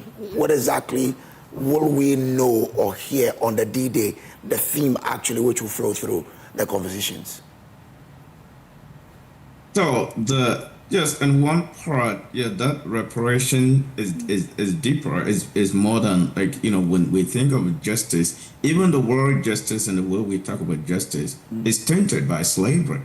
And so when we think of it in the way that we are talking about, I think sometimes people think about, some compensations or some sort of apology and other kinds of stuff. But the deeper part of it, when you're thinking of reparation, is really about how do we understand the way our past has accumulated into a person and how that past is projected into our future. And so it's about thinking about how our past, the present, and the future is linked in order to be able to reconstruct a future that really did not make injustice, things like the kinds of the poverty, inequality. We have a world that is built on capitalism in a very hierarchical way that has ruptured relationship, our relationship with ourselves, with one another, and then even with our ecosystem. Look at the kind of the thing that we're experiencing in the world today, climate change, and in Ghana, we're seeing all these things around what Galamsey, we're experiencing a whole lot of things that are land are being destroyed, water bodies are being destroyed. At what cost? And what is driving all of these issues? If you go back into history, you're beginning to see how it's almost like Ghana, in particular, Africa in general, but we have never lived for ourselves, by ourselves. It's almost like we are always living to meet the demand of particularly Europeans. When Europeans first set foot on the continent and we met them, everything we were doing were just to meet their demand and to collect some inferior goods from them. And so when they demanded human beings, we went up for it. Today, what they're demanding is not necessarily like, okay, go and capture people, but it's on a different level, but it's an evolution of that path. And we can continue on it on that way. So part of that reparation is also to think about what kinds of knowledge systems that were evolving at the time and where they stopped. What's the possibility if we're using those knowledge systems? What would that look like? And then even identity. If you look at ourselves, we call ourselves this, that, Ghanaians, or this tribe, this ethnic group. A lot of our ethnic groups that we have in Ghana, we know some of them are artificial creation. They are colonial creation. They're not original, ethnic group that we have. Some of them were lumped into, some of them were collapsed, and some of them were this. But now they've created these kinds of division that we are still living with. And then we also see ourselves in terms of what kind of good things, how we look. We always think if we have connection to Europeans or to international world, that's what gives us sense of pride. We don't know how to know our intrinsic worth as a human being outside of these materialistic and this aesthetic, design that are grounded in what European framing thing. This is how life ought to be. But it shouldn't be that way. So the trauma of it is very deep. And then on the economic level, we see, because at the heart of the slavery was what? Money. Today, we look at ourselves, and sometimes when someone wants to even talk to a person, if you don't have money, you're not dressed in a certain way, you don't carry a title, no one wants to listen to you. But beyond all of those things, we all have inherent intrinsic worth as a human being. Regardless of how a person looks like, everybody has possibilities and potential. But all of those things we don't pay attention to, as opposed to what school you went, whether you went to school that is of European design, and all of the titles and how much connection you have with this. So you see how we see ourselves. And then the community that where a lot of these issues happened, it has affected the areas so deeply. When you go there in some of these places in the north, those places are like gold mine, but we don't see.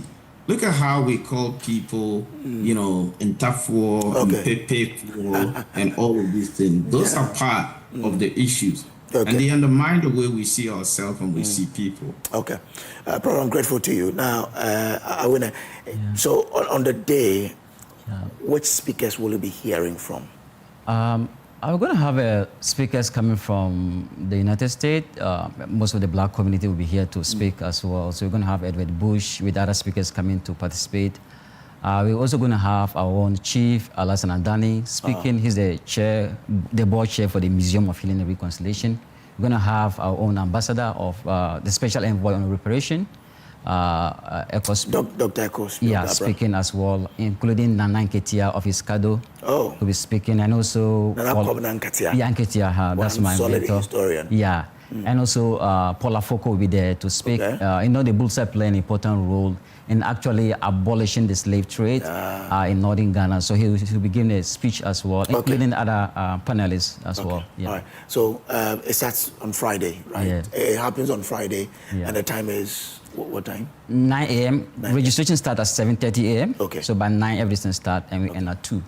I'm grateful to you. Yeah. I wish you all the best of the day. Yeah. Thank you so very much. All right. So Awina is a PhD candidate at Johns Hopkins University and also the project lead on this Accra convening. Professor Eric Tre is board member of Accra convening as well. This is the AM show. We'll take a break. We'll return with much more. Please do stay.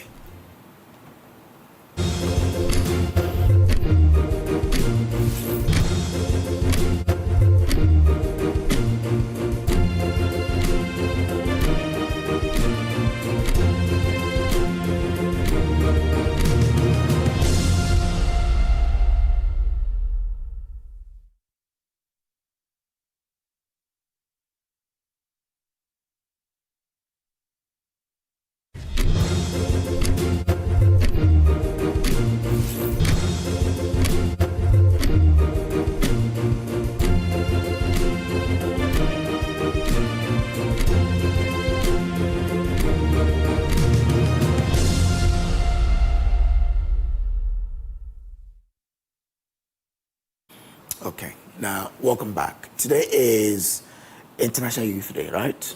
I'm right. 12 August. Okay, all right. Now, so let's empowerment, activism, and creating sustainable impact. Some people have been doing wonderful over the past years in trying to help young people like myself, find our voices in society. And one of them is Barakatu Abdul Aziz Danbaki.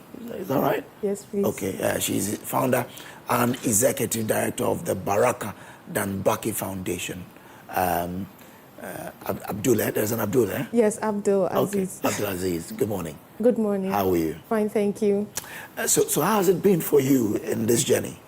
Okay, so as a young person, I started my foundation in 2019 after completing Wesley Girls High School. So I just felt a gap in the educational sector coming from a more privileged background. I saw that there was a gap in terms of other people who didn't have access to menstrual hygiene education, mentorship, and motivation program. So I took it upon myself in 2019 to start the Baraka Mentoring and Motivation Program, where I was going to different public schools and creating the impact. Then I transitioned into a Baraka Danbaki Foundation, where I moved to the high schools. I go there, I teach them about menstrual hygiene education, mentorship and motivation, and also putting leadership skills in them at that young age. So over the past 7 years, that's the project I've been working on, and also combining it with my school education and my master's as well. So that is it. It's been tough, I guess. Yes, very. But very worthwhile too. Yes, please. And in that period, what do you see about the young people of today? Because you are trying to mentor them to get them leadership skills. What do you make of young people? So being a young person myself, I feel like in Ghana, young people want opportunities. We want access to people. We want access to leadership. And most of the time when I'm doing my programs, I get young people from different regions sending me a lot of DMs. We want this in our region. We want this in our region. And I tell them that I'm here in Accra. So sometimes moving to different regions can be very expensive. So it's like most of the problems they tell me is that they are neglected, especially when you have some of the girls and some of the students outside Accra. There's a problem of neglection, and people, they don't really include them in most of the activities that they are doing. So yesterday, the National Youth Authority is in Kumasi, so it's kind of something different outside Accra. So those people will have the opportunity to also be part of it. So in Ghana, for example, the young people need opportunities, they need access to information, they need access to capital, they need access to people that can help us, that can change our ideologies, that can also impact some of the activism spirits that we have. So as we celebrate World International Youth Day, what should be the focus of leadership in terms of what we can do to help young people? Yes, in terms of leadership focus, I'm thinking that it's no more about talking, it's more about action. Let's translate more of the ideas into proper actions and frameworks. So, for example, young people, there's a problem of unemployment currently. How do we create these young people into jobs, sustainable jobs in the next few years? There's also a surge in entrepreneurship. How do we get young people who do not have access to any networks or connections to enjoy some of these benefits? So entrepreneurship should be the primary focus when it comes to young people, and also finding and creating industries and job opportunities for them so that we can also make it, and also our voices should be heard into the government. Interesting. So there you have it. Young people are asking for their voices to be heard, for opportunities to extend to them. So you're doing something on the International Youth Day? Yeah, not today, but then I've been run in preparation towards the International Youth Day. I've been engaging in a high school tour. So I started from Laboni Senior High School. I went to Orali Senior High School, Accra Girls. And this week, I'm still negotiating on the school I'm going to, because, you know, you have to send letters, get approval before you can go there. And for this tour that we are doing, we launched the Menstrual Hygiene Handbook. Now, this handbook, most of the time when we're in our primary education, they just gave us an idea of what menstruation is. They didn't go into details what happens during that period, what are the things that a girl can go through. So we launched the Menstrual Hygiene Handbook, where it tells you everything about sanitary pads, tampons, menstrual cups, and all other alternatives that you can use during your period, things that you can engage in, and things that you can do to ensure that you have a successful period, and also your menstrual health is a priority. So that's the Menstrual Hygiene Handbook that we launched during the tour, and then we've been distributing it across the schools. What will be your message to leadership today? My message to leadership is, please focus on us. We are not the future, we are the present. In fact, when we're young, now we have grown. Please focus on us young people. We have the ideas, we have the potential, we have the capability, and we have the zeal to create change across Ghana. Focus on us, focus on youth-led enterprises, civil society groups, take our ideas into action, and I believe that will be the next course of change in Ghana in the years to come. Barakatu Abdul Aziz Dan Baki, thanks for coming on our show. Thank you so much. And I wish you all the best, yeah? Thank you so much. You're one for the future. Thank you. Founder and Executive Director of Baraka Dan Baki Foundation, Abdulaziz Dan Baki there. We'll take a break, we'll be back with more. Here, stay.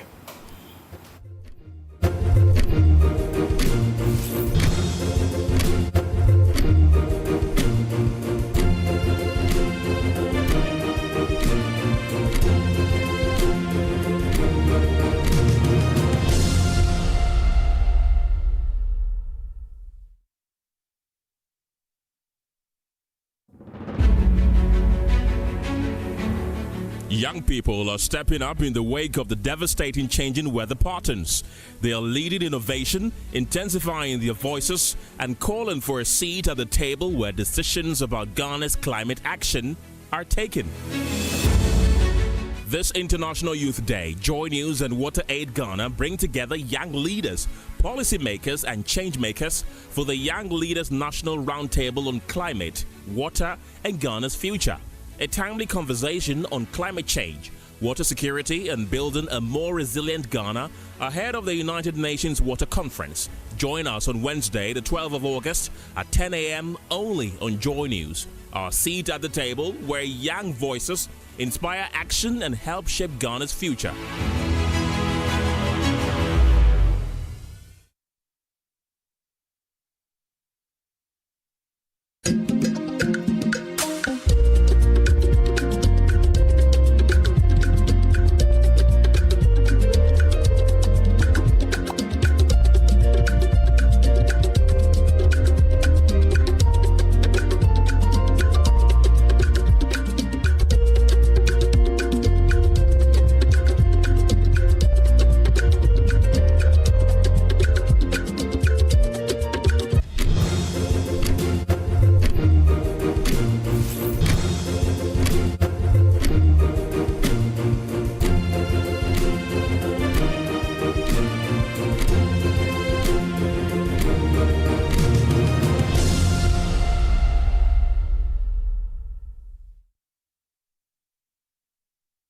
The new home, Republic Bank. So, Republic Bank Joy News Habitat Fair 2026. The first clinic slated for August 21 to 23 at Chimota Mall is going to go off. And today I have Jeff Kufi. Jeff Kufe. Jeff, yes. Wow, that's a beautiful name. Thank you, much appreciated. Jeff Kufe. Jeff. It's Jeff. Yes. Even though it's G. Yes. No, I think it was. So Jeff Kufe, team lead, sales and marketing department, CTech Ghana Limited.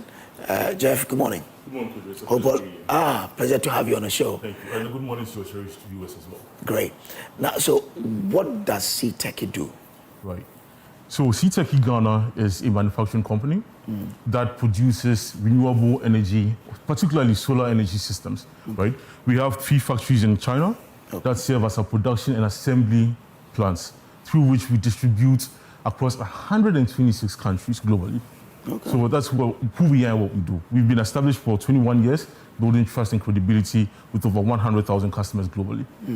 Yes. So your solution is alternative power source for businesses and homes. Alternative, reliable, cost-effective, and consistent power source for homes, businesses, and industries. So why the stress on effective cost? Right. Cost reliable. Why the focus on that one? So let me use an analogy.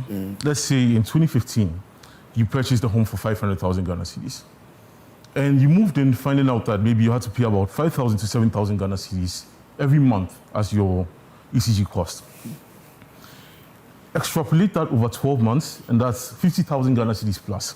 So that becomes 10% of the 500,000 cedi investment you made every year. Okay, so a year is 60,000. 60,000, yeah.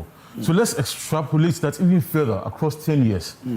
That becomes a 500,000 or 600,000 Ghana cedi bill, which equates to yes. So that means as of 2026, you'd have paid 1.1 million Ghana cedis for something you paid for as an investment 500 in 2015, which has now turned out to be an expense of 1.1 million Ghana cedis. Imagine having invested in a solar energy system back then. How much would you have saved? How much value, how much return on investment would you have made?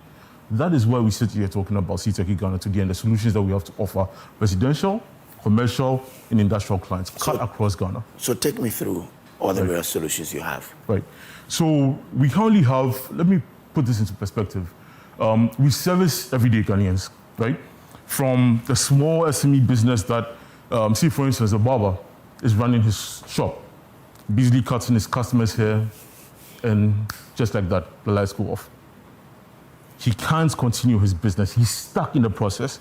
However, CTech offers a solution such as a portable power system that allows him to be able to easily connect his systems or his machines to an energy source to continue running, despite the failures of the energy grid. That is for an SME business. We have solutions that can power homes. We have solutions that can power factories. We have solutions that can even power, if we need to go as far as having a conversation with an oil refinery. CTech is ambitious enough to provide those solutions because we have the capabilities to do so. Okay. And we guarantee the CTech excellence. So run me through the analogy you built over 10 years. Right. So if, say, I build or I take any of your solution now, right, how would that save me cost-wise over the long term? Right. So we have a variety, a plethora of systems, right? Let's take, for instance, the on-grid solution. An on-grid solution allows you to be able to tap into ECG or tap into the national grid while at the same time sourcing energy directly from the sun. So you are utilizing the energy in real time. In real time. Okay. So you are cutting your cost in real time. Whenever maybe, for instance, you don't have access to reliable sun, you can transition to ECG. Okay. As an industrialist, that saves you money on your production line. Okay. Right. However, you can't store the energy. So at night, you will have to rely solely on the grid. Then we have solutions that allow you to be able to store the energy and utilize it in real time, going completely off the grid. Okay. So now you essentially become your own ECG. You essentially manage your own systems, and those costs essentially translate into savings, and after a few years, translate into investments, return on investment. We also have hybrid solutions that allow you to be able to utilize the sun, utilize ECG, and have systems that are available during, say, power outages, or at the same time to just offset your cost. That is pretty much the core of what we provide. Right. Interesting. Yeah. And this is going to be available at the Habitat Fair? Yes, yes. Okay. Speaking of the Habitat Fair, this is our first foray into this space. And we thought it was only right for us to offer your viewers and your listeners a specialized package. So what CTechie Ghana is doing is that on the day of, which is I think on Friday, Saturday, Sunday next week, or next weekend, when you come to the Habitat Fair, you can deposit 500 Ghana cedis and receive a discount of 2,000 Ghana cedis on systems that you want installed either in your business, in your home, in your industries, and we'll have that installed for you. So you make a deposit of 500 cedis? 500 Ghana cedis. And get a discount? The immediate discount of 2,000 Ghana cedis, reliant on your ability to install the system in 4 weeks. Okay. Yes. So we thought that it was only right to outdoor our partnership with Joy, utilizing a program like this and an incentive for your viewers. Okay. Who I believe understand the value of saving money, making money, and ensuring that your systems and your businesses are powered 24/7. Not just your businesses, but your homes as well. Quite an interesting one. Yes. So if I have my setup, yes, I come to you, right, and then you give me that solution. Would you have to go to the setup before you determine what solutions you could offer? Yes. So what we do is, once we establish contact with you, we will provide you with a free site survey. What that site assessment means is that we will come to your home or business, understand what your critical loads are, what equipment needs to be powered, what we need to do to ensure that there's consistency and reliability coming from whatever systems we generate for you, where to install the batteries and the inverters. Once that is done, we provide a quotation to you. Based on our understanding, we move forward with installation. Plus, we provide warranties and after-sales service. So if we give you a warranty for 5 years, that means that we are providing after-sales service for 5 years and warranty for the system that has been built. So anytime there's a problem, you contact us. Anytime you have a headache, the smallest concerns you have, CTechie is always here to solve those situations. There is no such thing as a small headache or a big headache. Every headache to us is a headache. That is why we operate, especially with core concern to our after-sales service support. You mentioned that when we agree on the terms. Yes. Do I foresee you having payment plans for your clients? We are currently in the process of putting together a financing package with some of our banking partners. Okay. So once that is instituted, I'm sure we'll come back on this platform and have a conversation with you and your viewers. Okay. Yes. All right. Yes. However, if you currently have an understanding with the banking partner, we're also amenable to having a conversation around that. So if you have financing partners, mortgage lenders, that also works with us. Okay. All right. So if you're a barber, you're a small business owner somewhere, CTechie says you're not left out. Right. They have a solution for you. You pass through the Habitat Fair, which is going to happen, the first happening 21st to 23rd August at Achimota Mall. You can meet CTechie. They would offer you their services. So if I come to the Habitat Fair, yes, and then I get that discount, yes, for a simple barber, how much is it going to cost him to? So that may not apply to the portable power systems. Okay. So more so residential, commercial, and industrial, right? Okay. But those are conversations that can certainly be had at the office, and I'm sure that our directors, who have every intention to make sure that the customers are served, will be amenable to any conversations around this. Yeah.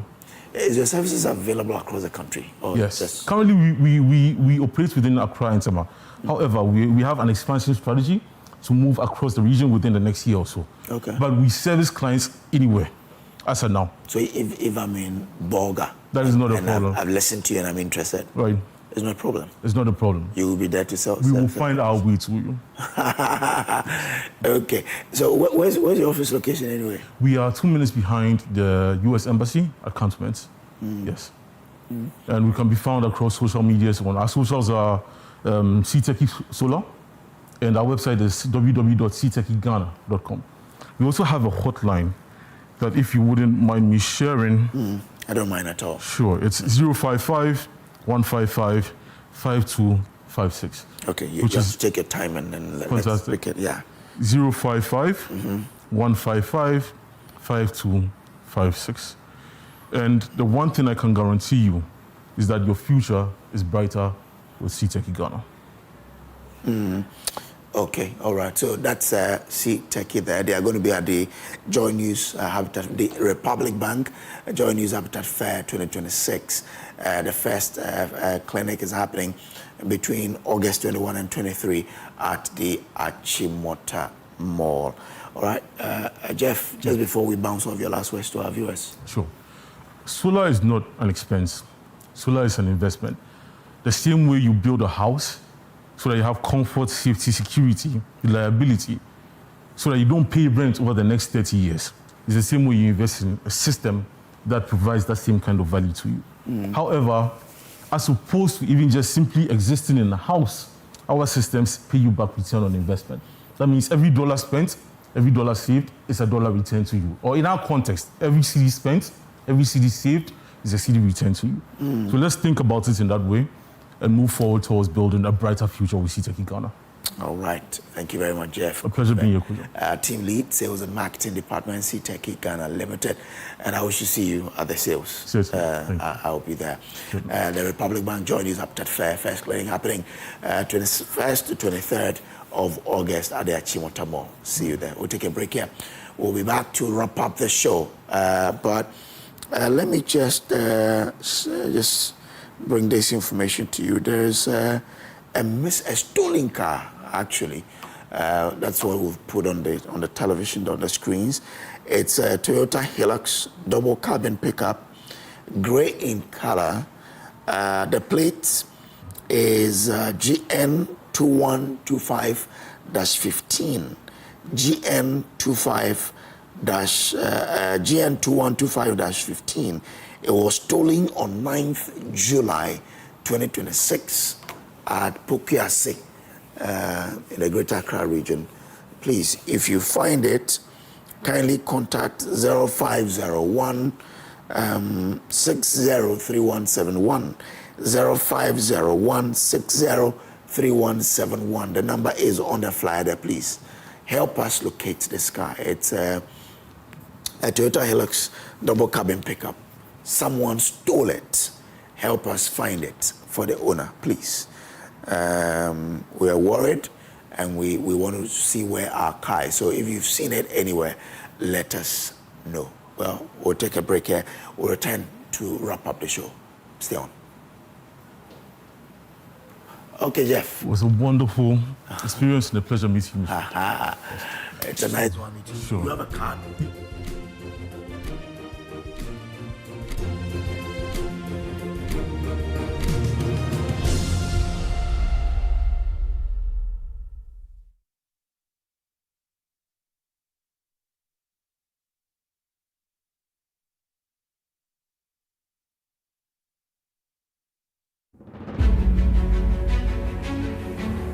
Young people are stepping up in the wake of the devastating changing weather patterns.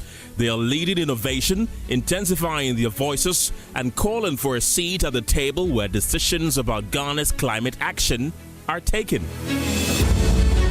This International Youth Day, Joy News and Water Aid Ghana bring together young leaders, policymakers, and changemakers for the Young Leaders National Roundtable on Climate, Water, and Ghana's Future.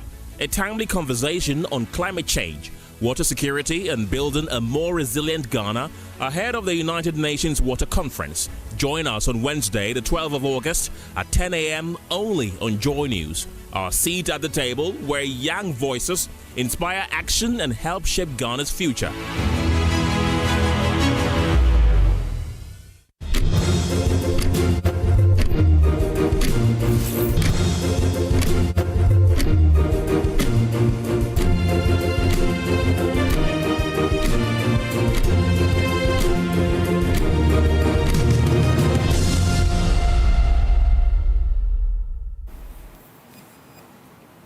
All right, welcome back. Let's wrap up the show, but at least we've had so many discussions on the show. Emefa had a guest discussing a plethora of issues. What are your thoughts on those issues, Emefa? Let's pick the calls here. You'll be picking them with your sweet voice, so when the calls come, please. Now voice on the other one. Yeah. You can call us at 030-221-1692, 02-211-692. Please call us. We've just got a few minutes to sign out. I'd like to hear from you as well. Do you have any issue as well? You can let us know. Kojo, what are you doing after here? You know, there are a lot to do. I have a great man. You didn't see that question coming, did you? I didn't. We have other projects to chase. We have a country to build, yeah. So we'll be doing other things to help Mother Ghana move forward. Okay. So from here, we'll be doing that. You remember that when I was speaking to the young lady, she mentioned that youth unemployment is on the rise, right? Yes. So we need to create jobs. So one thing we do is to find out where we can create jobs for people to get something to do for us to reduce the unemployment. So yeah, from here I'll be having those discussions. That's really cool. But again, we have the dialogue. The dialogue. Absolutely, at 10 a.m. Just a few minutes. You don't want to miss that. Young Ghanaians shaping the water and climate agenda. You don't want to miss that conversation. We're bringing that to you exactly at 10. But let's go to Cape Coast. Samuel, you're calling. Did I lose Samuel? You didn't. Yeah, good morning. Good morning, Samuel. Share your thoughts. Yes, I'm Samuel. Ooh, what's the name of the baby? Manuel. Okay, Samuel, proceed. Could you hear the baby? Emmanuel. Oh, you're Emmanuel. Please proceed. Yes. Emmanuel, so what you shouldn't do is listen to yourself. Please listen to me on the phone.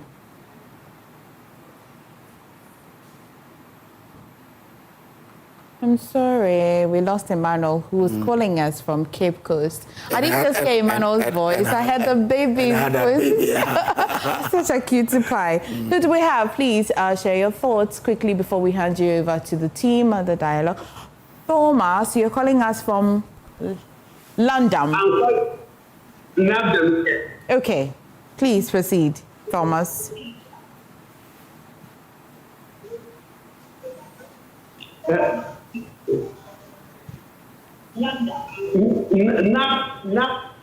Namdam. No, Thomas, please don't listen to yourself on the television. Listen to yourself on the phone so we can have a very seamless conversation. We beg you. Yeah. So let's hear what you have to say.